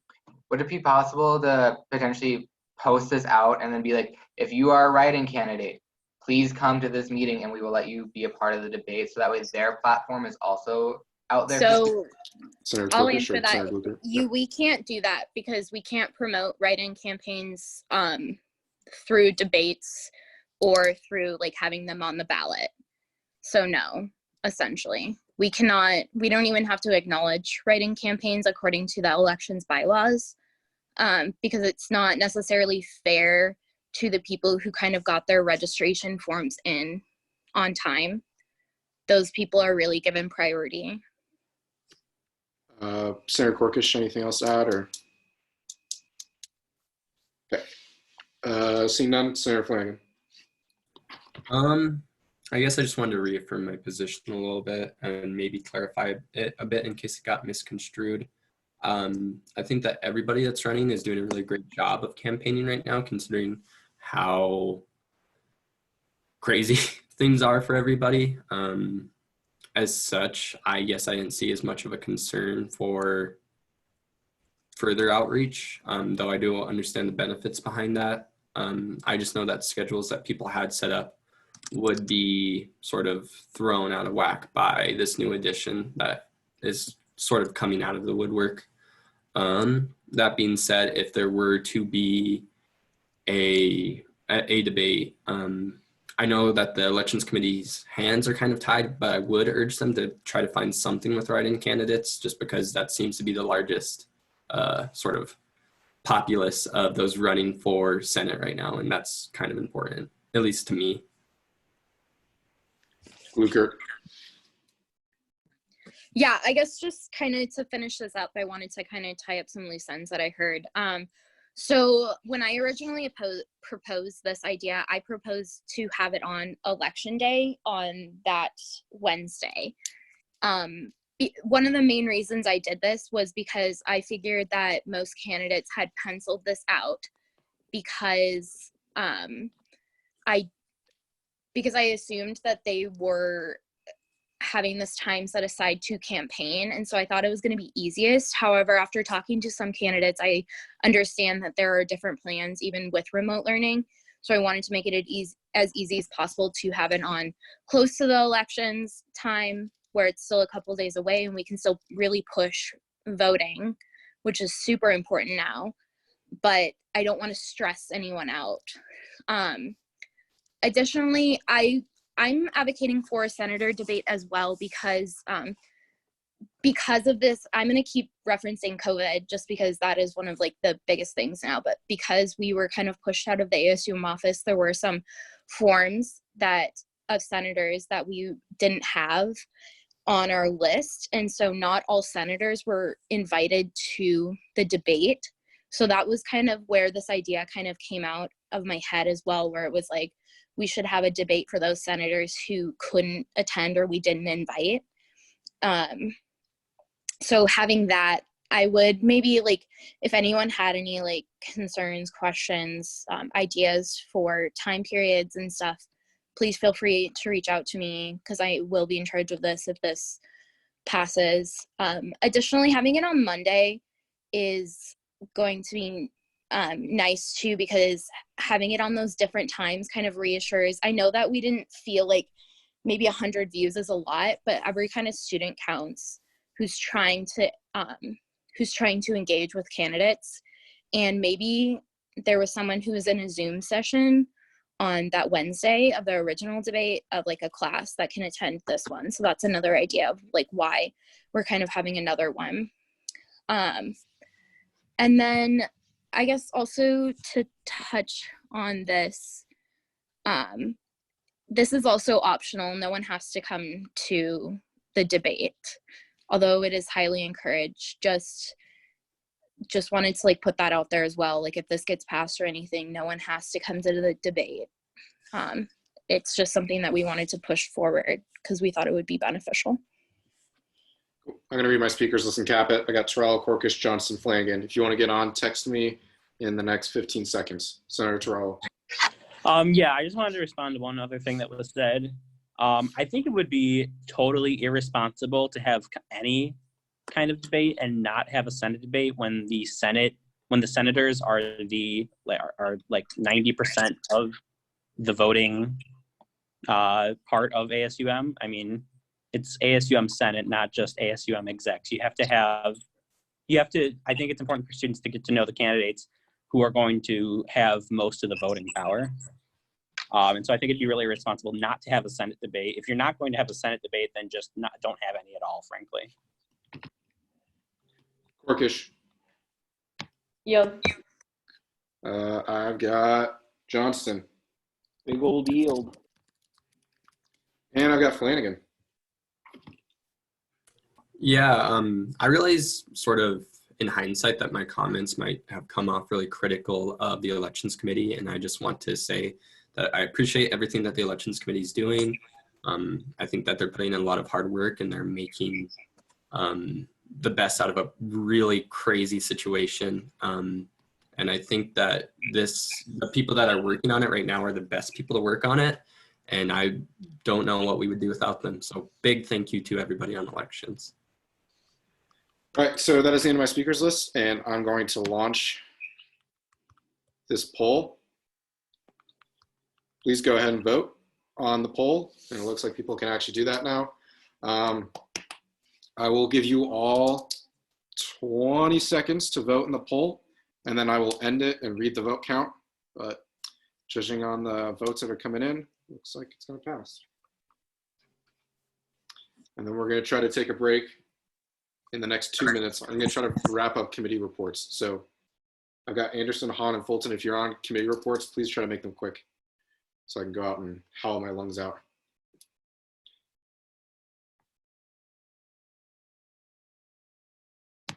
All right, I'm going to end it, and the placard vote passes on to 16-0 to 3 vote. So Elections Committee can host that debate. Next on my speakers list, I have Anderson. Yeah, so I just have one quick one. Grad Council met today. They finally figured out their resolution. So they included health insurance coverage, fees being covered for graduate TAs and RAs, and then also 80% of the national mean wage. ECOS came up with that percentage, so I don't really know. But it's looking like it'll be 6,000-ish increase for masters and a little bit more for PhD students. So that was really awesome. They talked a little bit about some potential changes in the scheduling maybe for a little bit. And then they also talked about program reviews. So yeah, it was a fun discussion. Hahn. Yeah, the University Library Committee for the last time this week.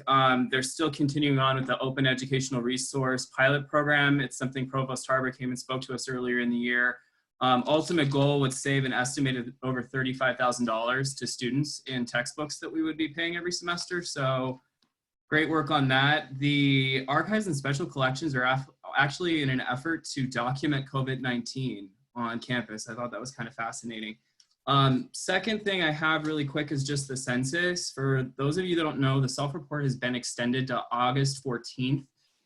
There is talk to actually extend it to October 31st, but that would require an act of Congress. Interestingly, OCHI is working with the folks at the census to develop toolkits for each university so we can all sort of have a tailored census plan, because if there is an extension, the outreach effort would go into the next school year, which is good for us, but the ultimate goal is to still continue to get people to fill out their census and report. One last clarification is that Lewis and Clark is going to be counted administratively along with Greek Life and the residence halls. Even MSU has changed to do administrative count now instead of a self-report at the direction of OCHI. So that's all I got. Thanks. Great, thanks. And then I do have one more center on my list, but we're going to take the break to go Ohio right now.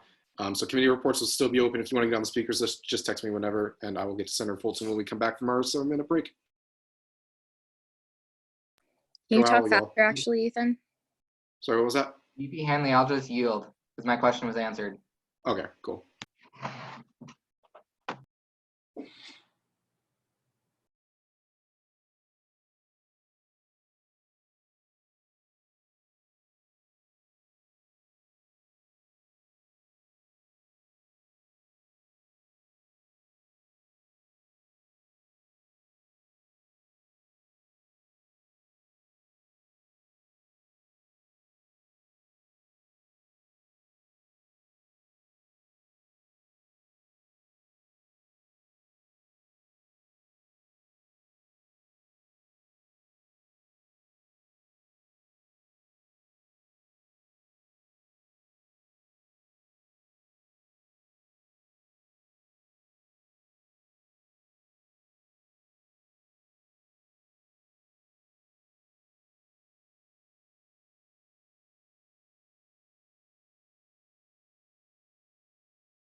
Kyle. Kyle. He's gone. I'm here. Well, that's not who I want. Okay, bye. Sorry. Dan's here. I know. And Andrea, oh my god. Oh my god, I didn't even see it. Hey. Oh, hi. How's everybody? Fucking want to Good. die every second of the day, but I forgot we're recording. Whoops. I'm doing great.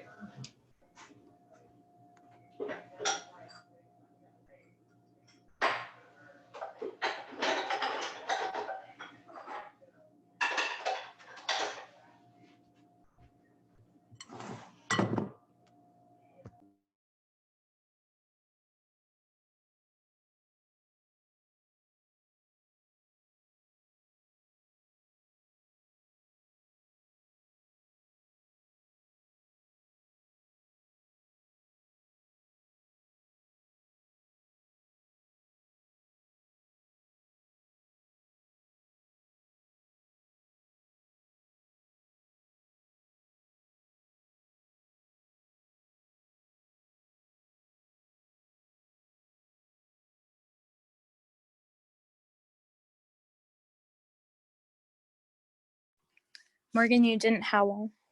Do you hate healthcare workers? No. I'm just making myself dinner. I like You know, it. my mom's a nurse. I'm gonna tell her.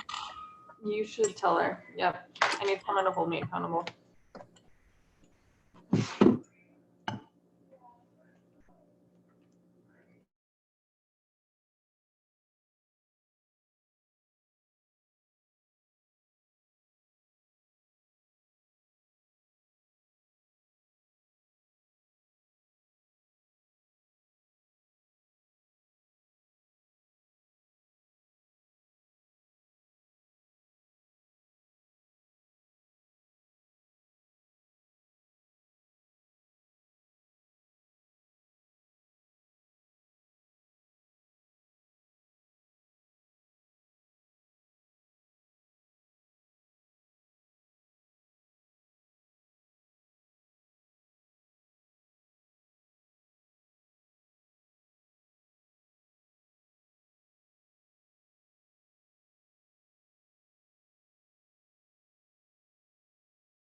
Jack, what are you making?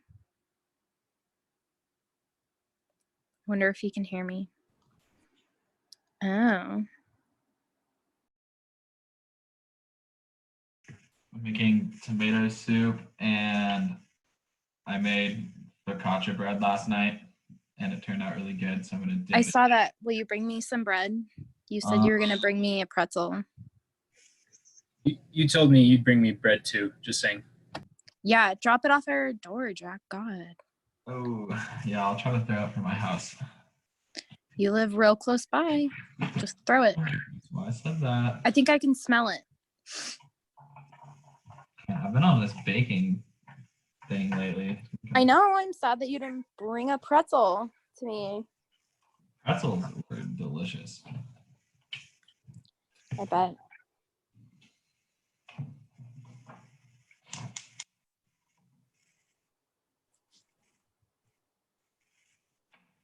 Christian, I'll bring you some bread. Screw you. All right, we'll be starting up in a minute again. I've kind of lost my voice, so I need some water real quick. Not allowed. Get your crap together. We actually don't tolerate people who drink water here. You're not Hydra homies? Hydro homies. I'm a Hydra homie, Thor. I know. All the respect for.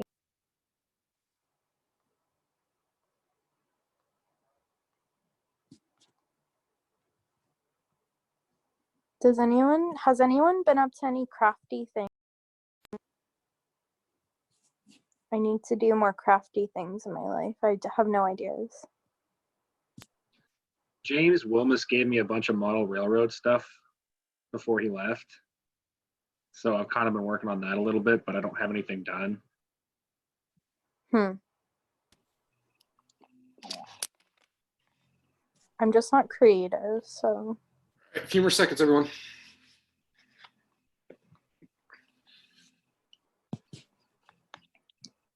Ethan, are you sitting on a bucket? No comment right now. All right, I'm going to call this meeting back to order at 8:06 p.m. Let me just take a second to scroll through everyone. All right, hopefully everyone's back. So Senator Fulton yielded, and we do have one more question for committee reports. So Senator Medina.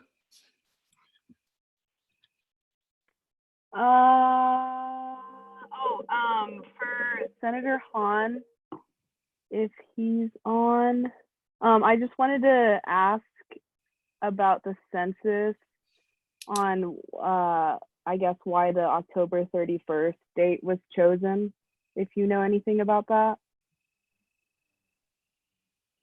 Senator Hahn? If not, that's cool. Too. We'll give him a minute. All right, cool. Sorry, my phone's getting crazy right now.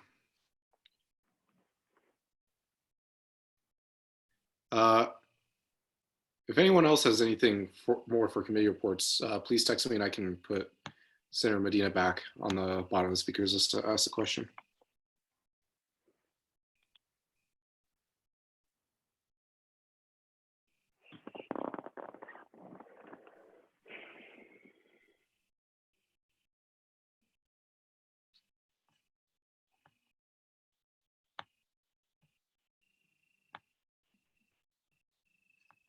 Senator Hahn, are you there? Oh, yeah. Senator Medina, can you repeat your question? Yeah, I was just wondering for the 2020 census on why the October 31st date was chosen and why not like any other date, if you know any more information about that. Yeah, sorry, my speakers got changed and I wasn't hearing any of that. You're good. The thought is because it actually would require an act of Congress to get it to the 31st. That would then delay the census data report being delivered to the White House. So it was extended into 2021, so that report would be due. There's like a certain amount of time from when the data is collected to the report being sent to the administration. So I don't really know. It's more to give people time just because they can't send census workers out to do field operations right now. I did ask specifically that they are getting some PPE for those folks. So they should have some protective gear by the time that they need to send people out in the field, because there probably won't be a vaccine for COVID-19 yet. But yeah, the thought is to October. The concern, honestly, Adri, was that it's too politicized, that if they do it past the election, that the entire election cycle will like compromise the census. So yeah, but follow up with me if you've got any more questions. No, but thank you, Senator Hahn. Any more committee reports or anything else for committee reports? Last call. All right, seeing none, we'll now move into unfinished business, and we'll begin with Senate Bill 67, if I can pull it up here. Resolution amending Article 5, Section 23 of the ASUM bylaws. Senator Rink, your authorship. Yeah, this is my first resolution, so if I'm like missing anything or doing anything dumb on it, I would love to hear some comments back or edits. But the motive behind the resolution is really straightforward. The formerly known CREL committee has voted and think it's necessary to change their name for marketing reasons and kind of to be uniform with the ASUM sustainability coordinator and the campus sustainability coordinator, because the term sustainability is kind of repeating and the CRELF acronym is very long and wordy. And I motion to table this. Vice President Hanley. Would you like a follow-up? Oh, no. I'm saying I motioned to table this things ago because we were waiting to hear back from the Kless family to give them a chance to make sure it's all right with them. And we did hear back, and Sunny Kless's mom was very in support of this, or wanted to do whatever we thought was right. So we're ready to move forward. Senator Kiefer. Yeah, Senator Rank, thanks for your work on this. I think this is a very simple name change. It helps to bring more awareness to the Kless Sustainability Fund, helps students know what it actually is. It's not just some long acronym. So yeah, thank you for your work on this, and I strongly encourage everyone to pass this. Any more discussion? Any more discussion? Last call for discussion on Senate Bill 67. All right, seeing none, we'll now proceed to a roll call vote on Senate Bill 67, resolution amending Article 5, Section 23 of the ASUM bylaws. Secretary Shelver, will you please take the roll call vote? Senator Bowles. I don't remember what it's called, but like, what does a yes no vote mean and what does a no vote mean again? So a yes vote means that you'll vote in favor of changing the name CREL to Kless Sustainability Fund, which is outlined in the resolution, and a no vote is voting against the resolution. Okay, then yes. Senator Korkish. Yes. Senator Durnell. Yes. Senator Flanagan.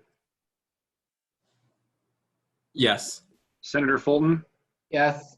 Senator Gluckert. Yes. Senator Gregory. Yes. Senator Hahn. Yep. Senator Jimmy. Yes. Senator Johnston. Yes. Senator Kiefer. Yep. Senator Medina. Yes. Senator Nelson. Yes. Senator Ream. Yes. Senator Rink. Yep. Senator Tarallo. Yes. Business Manager Parsons. Yep. Vice President Hanley. I think you skipped over Anderson, Borgasani. Oh, excuse me. Senator Anderson. Yes. Senator Borgasani. Yes. Business Manager Parsons. Yeah. President Belcher. Yes. Okay. If I heard correctly, the yeses have it 19-1-0. Okay, resolution passed 19-1-0. Connect later after the roll call vote. That now moves us on to Senate Bill 72, resolution amending the student group recognition and funding process to be categorical. Pull that up. And Senator Flanagan, your authorship. So Ever since I joined ASUM, there have been issues with student group recognition.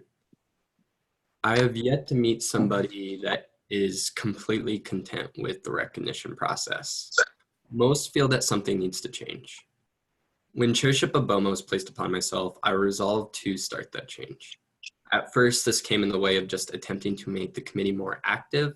However, after a particularly stressful final budgeting session that resulted in lengthy arguments on recognition and even threatening notes about BOMO's work sent to myself and my vice chair, I decided to go further with that change. I wanted the change to be one that was a collaborative effort, and that's why I sought out the advice of those that I trust. The direction that this resolution was taken in is the result of feedback and advice, from the executives, the board, and the Senate. The reason that the resolution looks the way that it does today is because this is the direction that the majority of the board and the Senate wanted this resolution to take.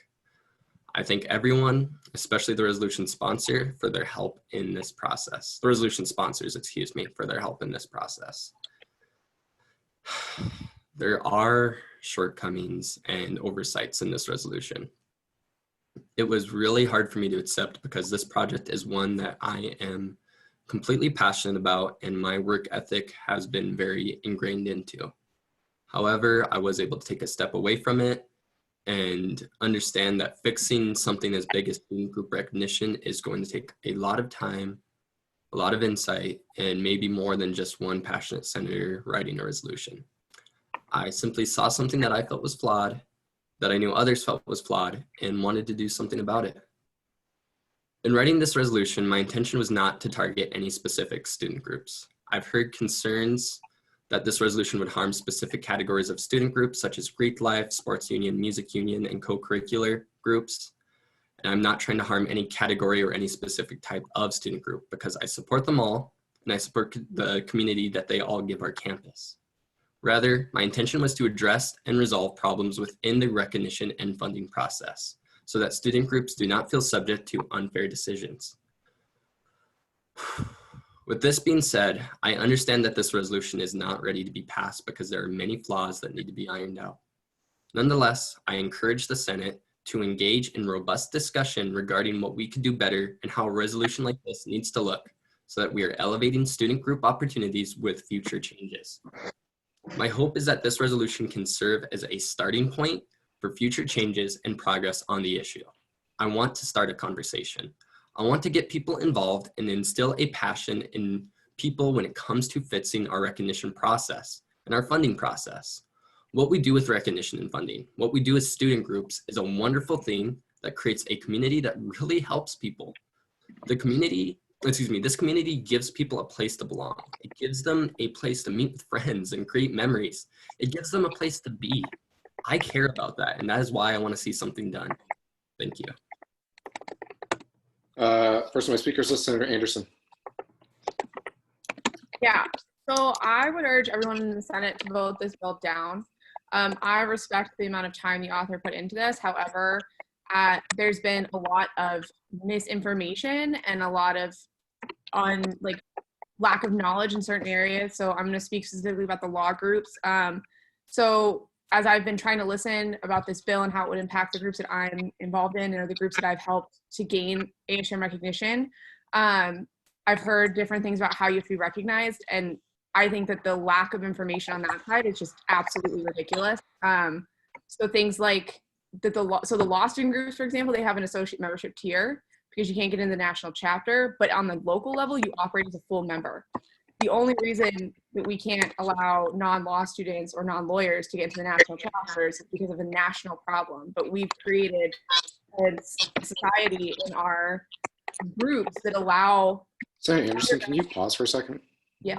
Whoever's typing or anything, can everyone just mute their mics so we can hear clearly? Thank you. You can continue. Okay. So we've created this model within our own student groups in the law school that allow undergrad and graduates who are not lawyers or not law students to be fully involved and be full members of the group. And so I'm concerned that they would be roped into associate memberships just because we can't control the national bylaws. In addition, the rugby club is a personal thing for me because my husband's their coach. Okay, so I'm going to call dilatory on the, I'm fine if you generalize student groups in the category, just not any specific student groups. My please. husband is the coach of one of the sports teams. Thank you. And they don't have the ability to change or waive their membership the way that it was suggested that they do last week in the meeting in response to a public comment that we got, to become associate members. Like, that's just not something that they can do. And that's true for a lot of the sports teams. And I just don't think that the sports student groups were properly notified. And I don't think that the student groups were properly talked to. The information wasn't gathered on their ends for this to be successful. I think this is a major change. I think this is something that we need to maybe talk about in the future, but I don't think that this is the way to do it. And I think we would do more harm to our student groups than we would do good. Senator Terrell. So you all already know my position on this mostly, so I'm going to keep this brief. I have no doubt that the intentions when we started this whole kind of inclusivity quest regarding student groups were only the best, but I think the means that this bill describes are totally misguided. When it comes down to it, this resolution punishes student groups. It hurts them more than it helps. I don't think that was the intention of the resolution. I don't think it's the intention of any senator to punish any student group, but those are the facts. You know, we're going to cut certain student groups off from certain money accounts just based on, you know, how they organize themselves. When I've brought, you know, these problems up to the writers of this resolution multiple times, their only suggestion is to make student groups jump through hoops for us so that they can fit into our sort of criteria. That's not fair to student groups. We have no right to be telling them, you know, basically which ones are good and which ones are bad, because that's what this resolution does. It slaps a label on certain groups and says, these ones are inclusive, these ones are exclusive, and they're bad, and that's why we're not going to give them money. The author of this resolution has even admitted that there are too many, you know, oversights and oversteps in the resolution and that it shouldn't pass. I'm glad we're having this discussion, but I really do think we should vote this resolution down. Further, and I know this is nobody's fault, but I don't like the idea of such a major resolution being discussed over a Zoom conference. I'd rather see this spill into the following Senate term, where we'll most likely be back to in-person Senate meetings. I think that's much more conducive to having open discussions. I think it'll be better for students to come and express their opinions. And I really hope that this resolution gets voted down and that we come up with a much better solution that is actually equitable. Senator Fulton. I'm just gonna state why I sponsored this resolution. The reason why I sponsored it is, for one, being the vice chair of BOMO and seeing the amount of work that this committee has done over this last year and realizing all of the shortcomings that this committee really does when it comes to recognition. I understand a lot of the concerns that other senators have brought forward.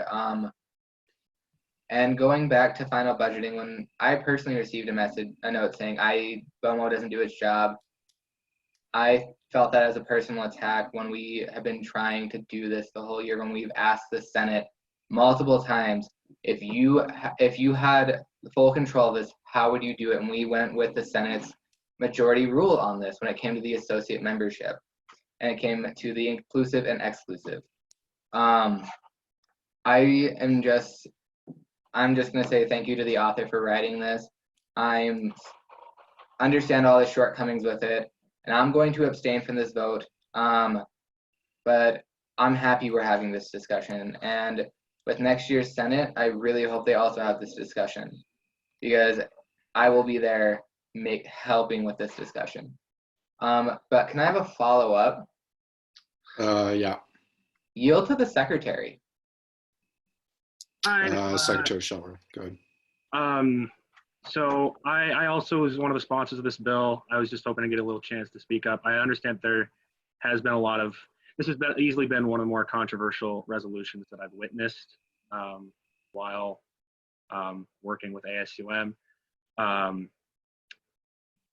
I do think that some of the criticisms may be coming from a place where it feels as though it's an attack rather than just simply trying to readjust the framework. I do agree that maybe, such a big resolution maybe shouldn't be done when no one can be, there to help implement the changes, in person. And, definitely there are some flaws, but I would really love to hear some more, ideas and solutions like we did at the start of the semester, where we had a session where, we had senators come in to BOMO and start, sharing some of their ideas. This was a resolution that was kind of born from those discussions. But I would really like to hear some more ideas next year if I'm still serving on BOMO. But I'd also like to say that at the beginning of the semester, it was a much smaller thing, and I want to say I'm very proud of the growth and the change that BOMO has made over this year and the responsibilities that I have been privileged to be a part of. And I want to thank the author and for author of the resolution and the chair of the committee, and it's been a privilege to work with you guys. Senator Reed. Yeah, first and foremost, I want to commend Senator Flanagan for his work he's done on this. I think after formal lobbying and final budgeting, it was abundantly clear that this is a conversation that needed to be had. And then going off the secretary's comments about actually posing some suggestions, like I said, I think this is a great starting point. I think it definitely has its flaws that could be worked through. An idea I had, just not as thought through as this resolution is though, but opposed to having simply inclusive associate and exclusive membership, I think we could do something along the lines of grouping all inclusive student groups in the same category, and then having, to me, having something like academic student groups, Greek student groups, and athletic and sports student groups, because other than that, it's hard for me to come up with the student groups that would fall outside those categories. And then I guess like the main thing, I wouldn't want to punish, since we're at a college, I don't think we should punish like exclusive memberships that require GPA requirements, because those groups are at an academic institution. I think that was the biggest point of contention for me personally, was that any honor society wouldn't get any funding, anything like that, because I don't know, we're at a college, we're at a school, and we should pride ourselves in good academic performance. Those are some of my initial thoughts on this. I would love to hear some other ideas. I mean, like, I think a Zoom call is just sufficient enough. We all can get on the speakers list and we can all talk. So I would like to have a conversation on this. I know we're not going to, I will not be voting yes on this resolution tonight, but I think no better time to have this conversation than now, at least to start. Darnell. Hello. I also wanted to thank the author on this, especially with the efforts in talking to student groups and collaborating with the committee and the senators who went to committee to collaborate with us too. It's probably the most democratic process I've seen with any resolution, and it's a really daunting task because this does have a lot at stake. Our recognition process and our funding process is a huge amount of what the Senate does, so it's a big task to take on, and I want to commend the author for that. And as far as some of the concerns with this, I think I'm glad that the author presented these first as well. You know, there are a lot of things that need to be ironed out, but I'm really hopeful that you know, with the kind of passion and energy the Senate has brought to this issue, and learning from some of the mistakes that the Senate made during final budgeting, that we can go forward and really make a true process, or at least define some aspects of the recognition process. You know, they might be small changes, they might be very large changes, but nonetheless, I think there is change to be made. So again, I'm so happy to see that everyone is talking about this, and I'm really glad that this is open for discussion, regardless of the of this not going through. And I also want to just thank the committee as a whole. I went into one of those committee meetings to talk about this a little bit, but I know that it's talked about in at least 3 meetings, and this has been like a semester-long project. So I think it's all really impressive. I don't have any specific recommendations as of now, but I myself as a senator am going to really dig deep into this over the summer and probably read through the governing documents more thoroughly too. And that's what I'm going to encourage the rest of the Senate to do, is read through those governing documents, specifically the sections around BOMO and recognition, as well as fiscal policy and whatnot, and see where the parameters lie within our own governing documents that would encourage us or prohibit us from taking on certain tasks going forward. Flanagan. So I really appreciate all the concerns that are being brought up. I think that a good conversation has been getting started. I would ask that some of the criticism that I have heard so far become a bit more constructive. So far I've heard that this resolution is a bad idea, but I haven't been given a lot of criticism on why or what to do different, that kind of thing, which I understand that this resolution isn't, very strong and that there are a couple missteps in it. I get that. I'm the one that wrote it. However, what I'm really wanting out of this conversation is how to move forward, that kind of thing. Yeah. Outside of that, I'm not sure why this is a discussion that we're having, but I prefer meeting in person too. And this resolution was originally started in a very in-person setting. I'll remind, this is something I've been working on for 2-3 months now. So bear that in mind. My intention was to have this seen in person. Yeah, with that, can I have a follow-up? Sure. Move to strike required national affiliation on line 90, I believe it is.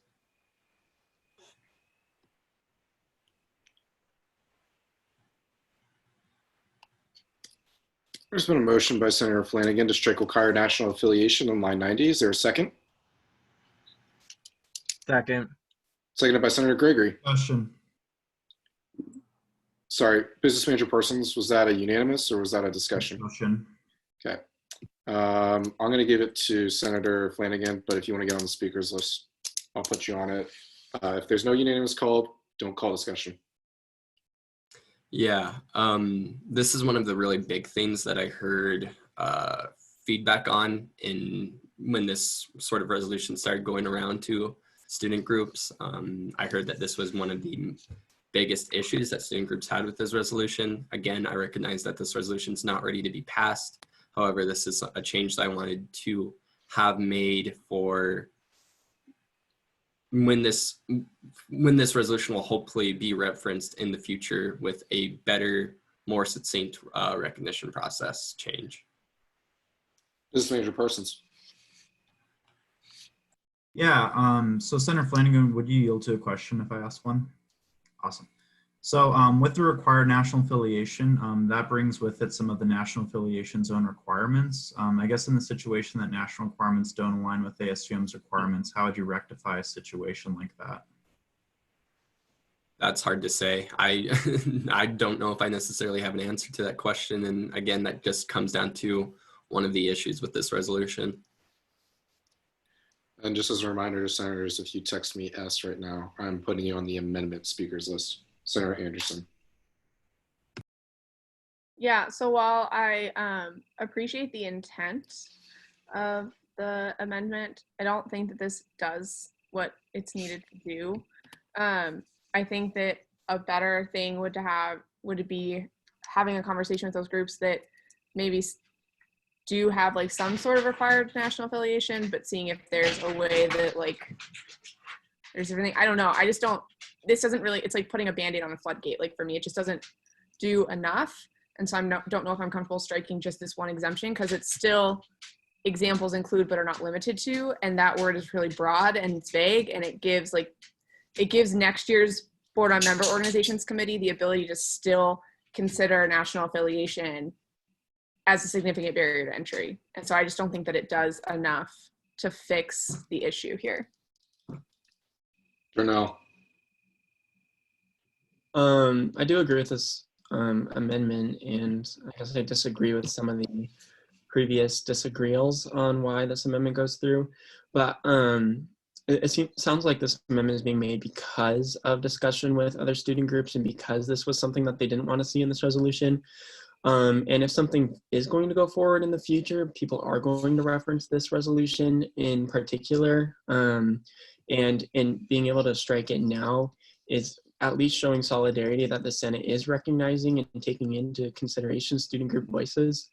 And that's literally what we're doing is advocating for them and representing them. So I guess I'm in favor of it. It really just shows that we're listening. Anderson. Yeah, again, I'm just worried about that phrase, but not limited to.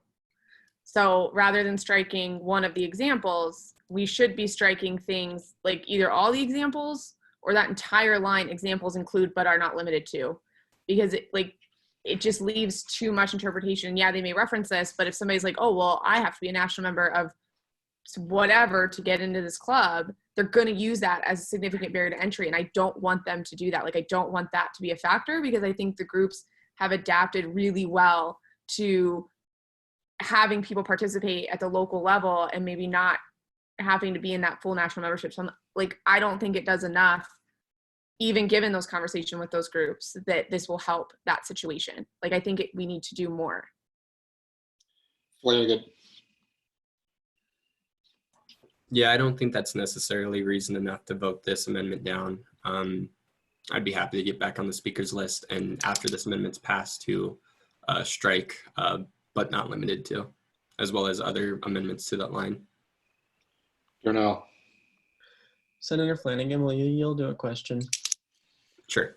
In your conversation with student groups, was it this specific part of this section of the resolution that student groups wanted to be stricken, or was it the whole section?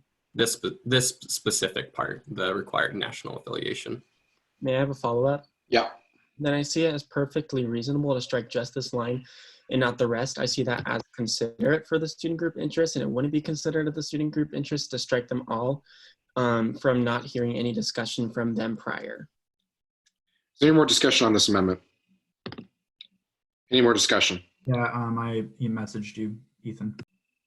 Oh, please text me in the future with business major persons. Yeah. So just with this specific amendment, I still do have some concerns that require national affiliation. That's basically a set of standards put together by a national organization. So if the intent of this resolution is to try and put down barriers to entry into the student group, and the national organization is imposing different standards, we're basically saying that, oh, it's okay, the national organization can still impose its standards, and then we're going to be okay with it, but then we're going to impose these other ones. If the intent of this resolution is to make student groups more inclusive to more folks and to reward people for having more inclusive student groups, then I think that this is something that needs to be left in. Cool. Would anyone else like to get on the amendment or the speakers list to the amendment? Any more discussion? Last call. All right, seeing none. Give me 1 second. Please go and vote.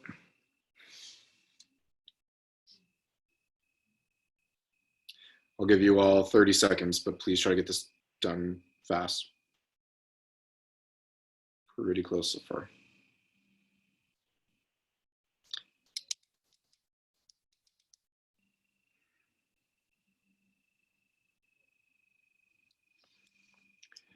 Okay.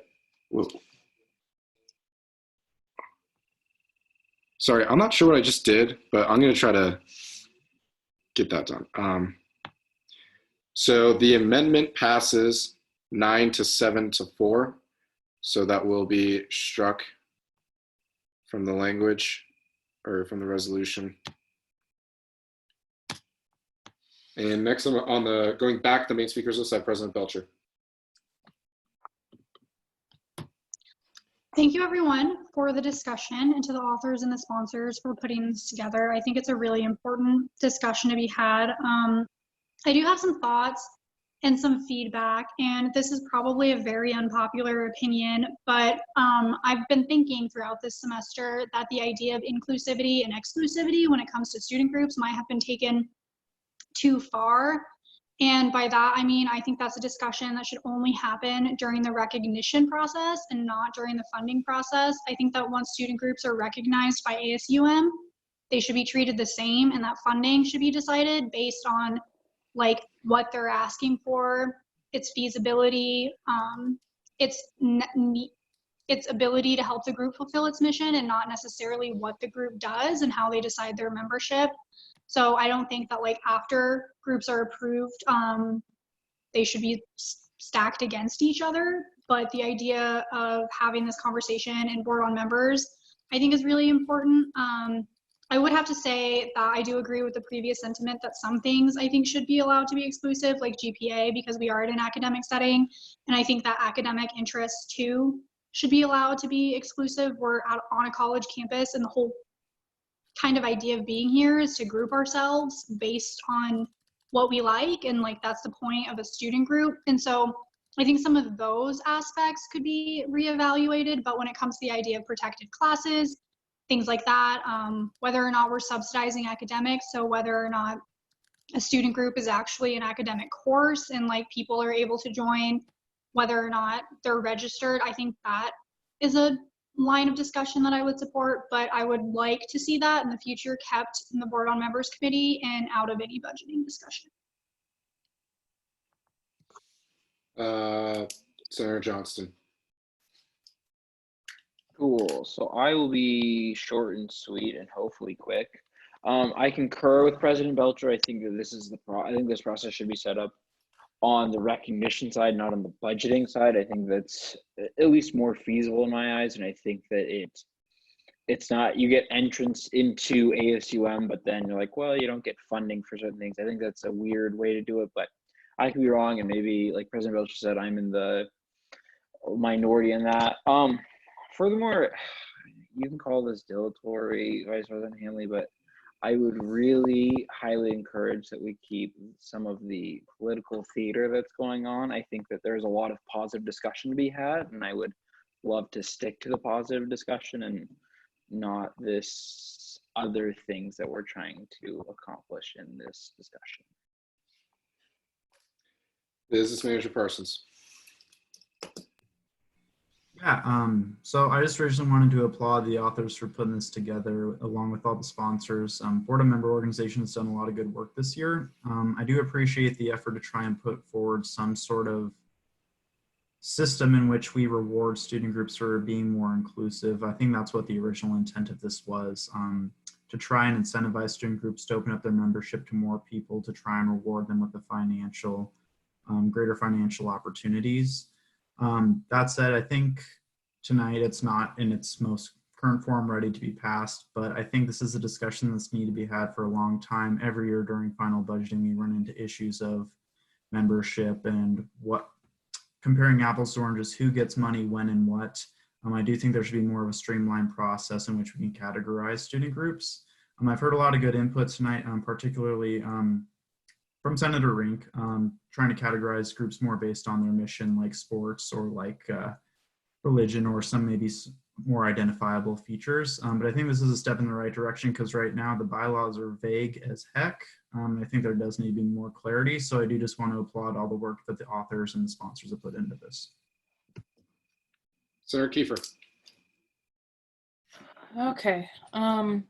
Yeah, I definitely am agreeing with Senator Rink on grouping things more into academics, activities, sports, etc. I also agree more with having things be on the recognition side. I think things get tricky when we try to do it on the funding side or during final budgeting. Also, I don't think this matters if this is voted on Zoom or not. I think we should all probably be expecting fall semester to be on Zoom. So this is, yeah. I also agree that there's clearly a need. I just really think that this need should have been addressed much earlier in the semester, and I commend the author for doing it now and clearly putting a ton of work into this. And I do agree it's at a decent enough starting point, but it is very clear that this is not ready to be passed by the body, and I really don't think that there's been enough discussion on inclusive, exclusive, all of this from not just like the main people that tend to speak on Senate, but all the other folks that probably have ideas going around in their heads. And I'll end it there. Anderson. Yeah, so since it's been offered for like ideas, part of the reason that I wanted to have conversations with groups in the fall was because I wanted to come up with a different structure. Maybe something like funding events that were open to everyone on campus or things like that. I agree that we shouldn't be doing this in the funding portion. Like, it was kind of shocking to see those questions being asked in formal lobbying when groups clearly weren't expecting them. But I do think that this is something that the new business manager and then like some of the senators who are interested coming on next year need to work on, because I don't think that this is the time to do this. And I don't think that this resolution is the way to go. Terrell. Yeah, so to kind of answer the question on, other possibilities, first I will say, I think Senator Rink's idea is more of a step in the right direction. On general principle, I know I'm in the complete minority on this, or at least I think I am. I'm more in favor of ASUM kind of leaving student groups alone in general. And I think this year, I saw a lot of actions taken by the Senate that I thought were kind of overreach. Again, I understand the desire or the intention to want to reward student groups for being more inclusive. I get that. But I think, in incentivizing that, you're also kind of being unfair to the student groups who can't, just based on what groups they are. For instance, academic honors groups are trying to reward students in certain majors who have, stellar grades and GPAs. I don't think there's anything wrong with wanting to do that, since we are an academic institution, an institution of higher learning. Again, I am all for, if you want to, on the ASUM website, say, these are the groups that are inclusive, these ones not so much, these ones have academic requirements. I'm all for that, but I don't understand why we need to punish groups and slap labels on them. I just think that's unfair. I also agree with the sentiments that this should be done in recognition, not in funding. I think this was a problem we saw during final budgeting, where ASUM recognized student groups were coming to us, and then we were telling them, you're not going to get any money. When, if that was a problem, we should have just not recognized them in the first place. It's not fair to tell a group that, yeah, you're a student group, but we're not going to give you any money. That's just not right, and should come in the recognition process. Again, I don't want this resolution to go forward because I think it has way too many shortcomings in it. Flanagan.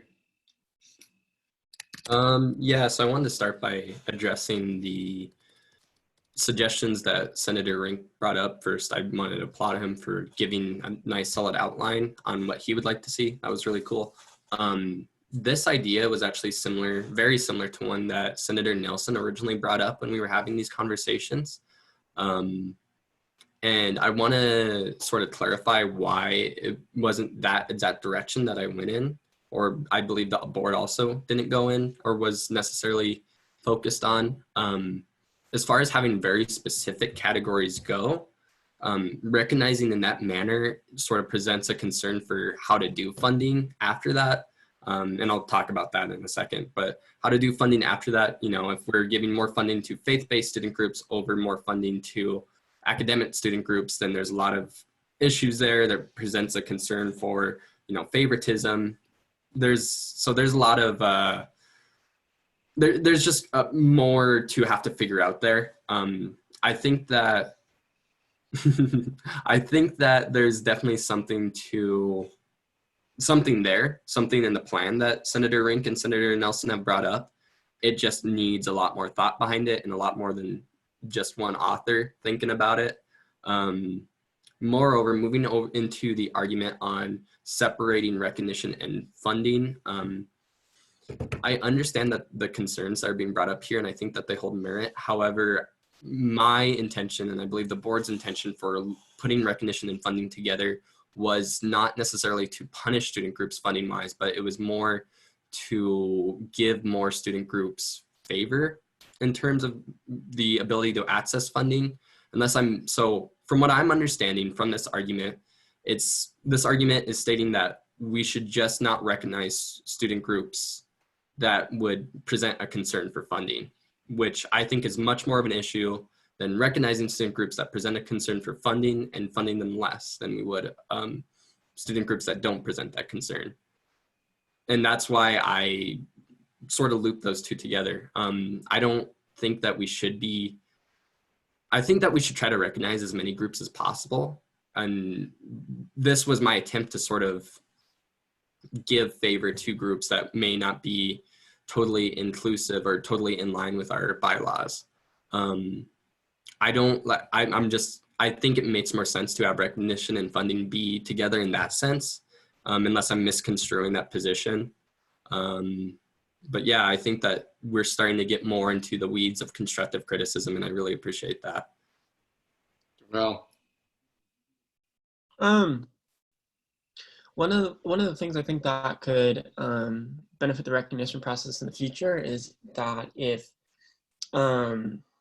it, I don't know if this is dilatory, but if people are pushing for that constitutional referendum, because part of the changes in there were to add members to the board on members organization and change the chairship and whatnot. And I think that that'll create a lot better governance with the board on members organization, which will in turn probably strengthen the recognition process. So definitely do that. That's my biggest recommendation. And that's the most doable by everybody here. My second is that in the recognition process, we kind of take a ton of groups at one time and just recognize them. And I think we can make that a little bit more methodical and continue this conversation when that happens. And then we could also draw that out a little bit longer in case it's needed, because I know that's a really short timeline. And if that's limited by the governing documents, maybe that could be amended in the future too. Otherwise, during that process, when there are groups that are exclusive by the terms that a lot of senators have brought up, I think it's important to explore their situation, whether they're exclusive by choice or whether that's by something that they can't avoid. So with the people who can't avoid it, I think there's additional options to be explored, whether that be encouraging inclusive efforts or exploring MOUs, or I guess doing anything of that sort. I think that's really important to go forward too. But I do agree that most of this has to do with the recognition process. I do just want to stress though that groups being recognized does influence their budgeting. I'm not saying that this should be a conversation in budgeting, because I think the conversation was a little too drawn out and pretty messy in final budgeting, which is exactly why this resolution is here today. But those are my recommendations, to be a little bit more specific since I wasn't last time, and I hope those help and contribute to something. Torello. Did you say Torello? Yes. On the topic of recognizing, just kind of going and recognizing as many groups as possible, I don't like the idea of just recognizing a group and then in the long run telling them that we're not going to give them money. I think that's really unfair, and it kind of gives them a sense of kind of false security. I don't think that's fair to do, and give a group the good news that they've been recognized, and then later on down the line when final budgeting comes along, tell them, well, you don't fit this sort of requirement, so we're not going to give you money. I think that would be kind of really unfair and almost kind of sneaky and deceptive. Furthermore, there was one other topic that I wanted to talk about, and this has more to do with kind of voting on resolutions in general, especially tonight, because I think this resolution is far too important to just not do anything on. Please don't abstain from voting simply because you don't want to come up with a yes or no. I feel like that happens a lot, especially this semester. It happened a lot. So please, if you're going to abstain, have it only be because you have a serious conflict of interest or something of the like. But otherwise, I encourage everybody to make a decisive yes or no vote on this resolution. Rink. Yeah, I just want to emphasize again that I'm far from critical of this resolution, but I will be voting no on it because of so many of the concerns brought up. But I do really appreciate the rich dialogue that I've seen the Senate have tonight. Also, kind of, I think there's value, I think there's value to recognizing all student groups regardless if they receive less funding or not. I think if we don't recognize a student group, they're not, I think they just feel less legitimate. And if anything, it's just a bunch of kids gathering on their own volition, which yes is great, but I think that will dissuade a lot of student groups from gathering at all. So I do think there's value to recognizing all student, not all student groups, but student groups, as many as we can.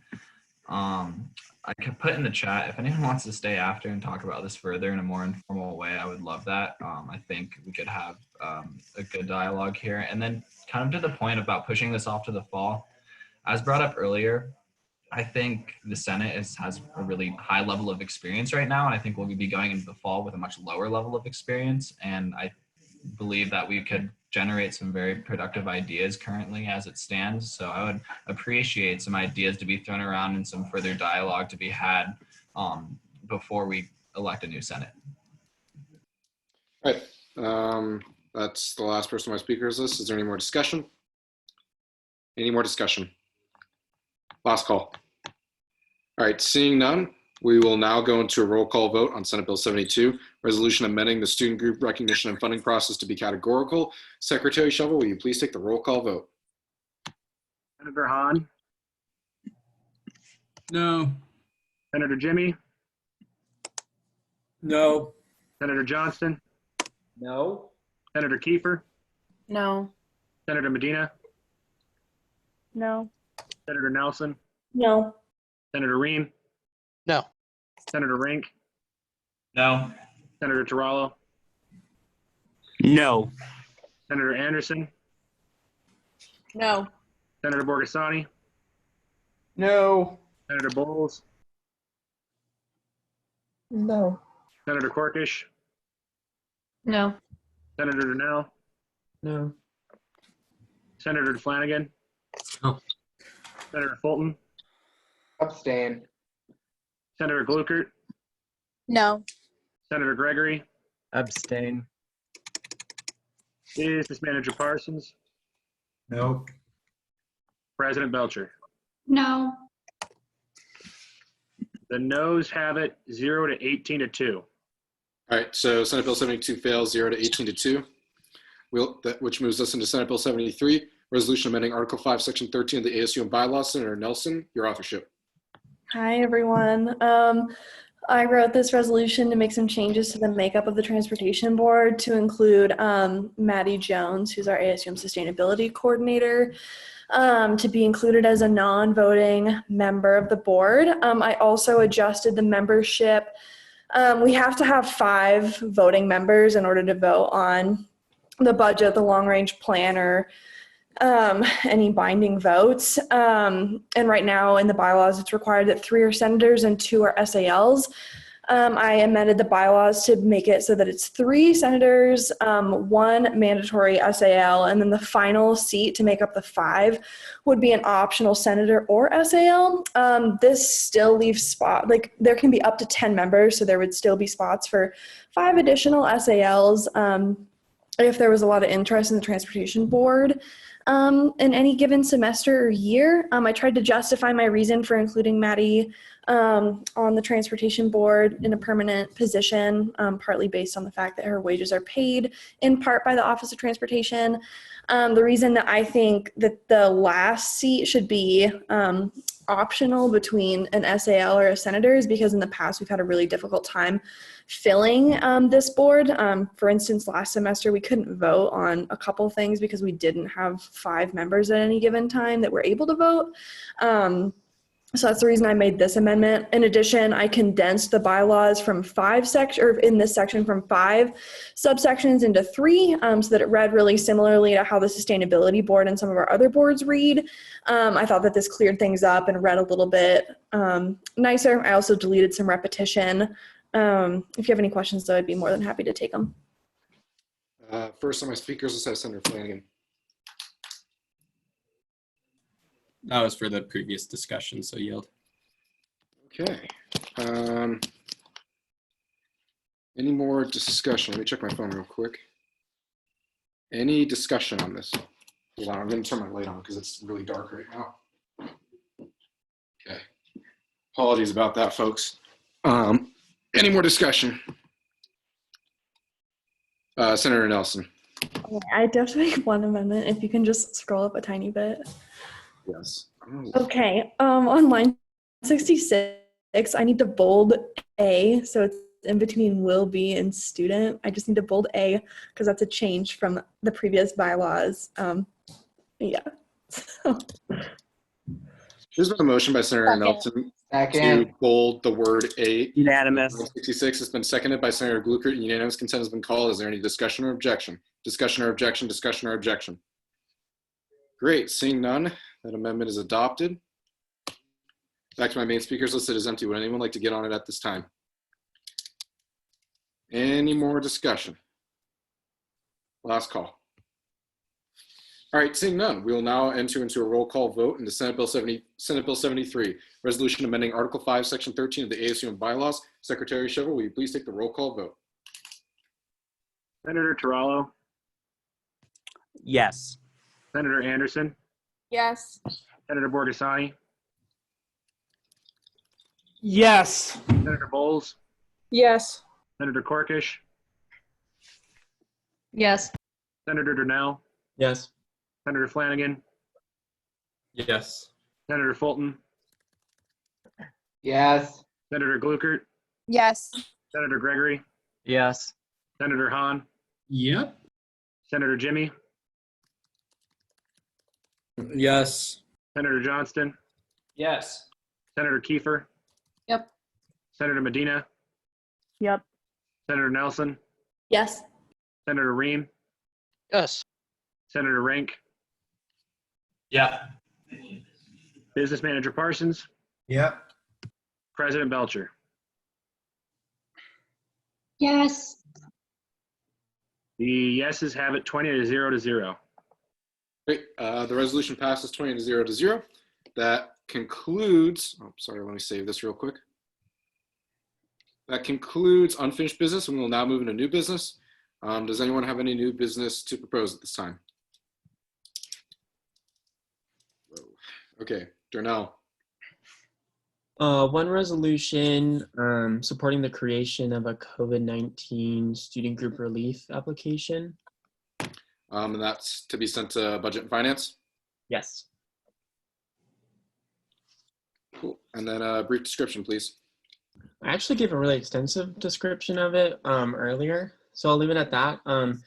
Two things I'd like to address is one, this is an issue that affects a lot of people on campus, and I think everyone can have a really good involvement with this. So please private message me if you'd like to discuss it, and I encourage everyone to come to the BNF meeting to discuss it and look it over as well.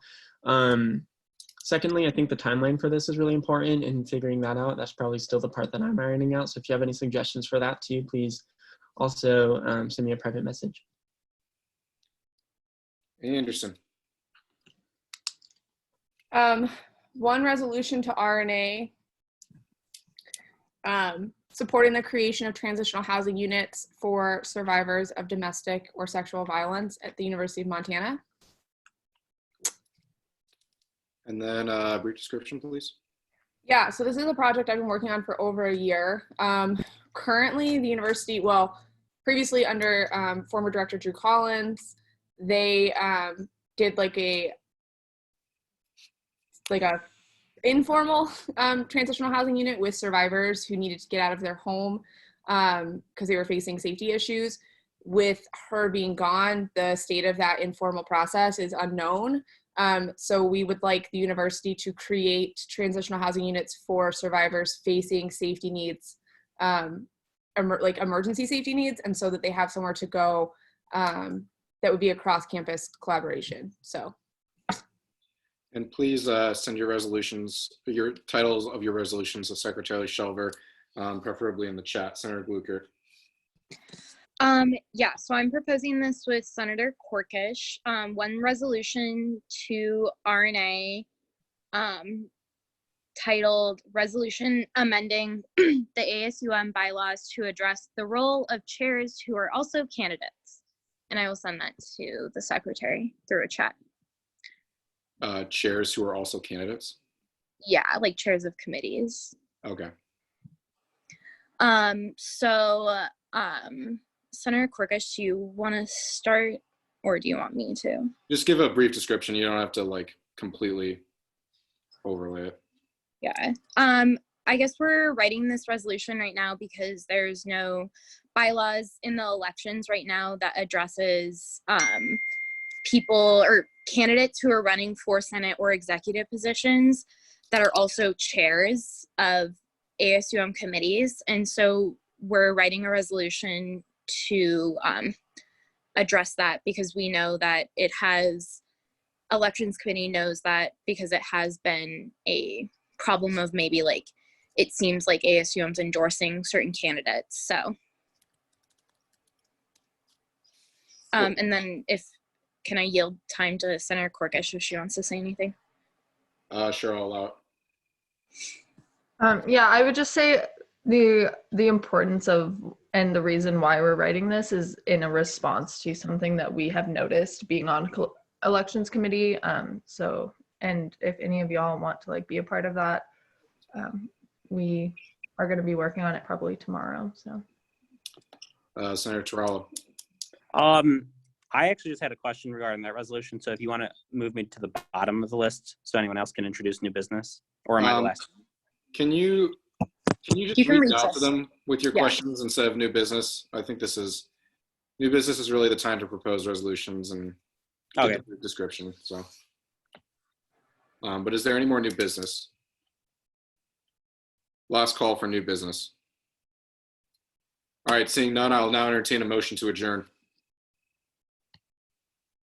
I'll moved. Moved by Senator Fulton. Second. Seconded by Senator Anderson. Unanimous. And unanimous consent has been called. Is there any discussion or objection? Discussion or objection? Discussion or objection? Great. Seeing none, this meeting is adjourned at 9:05 p.m.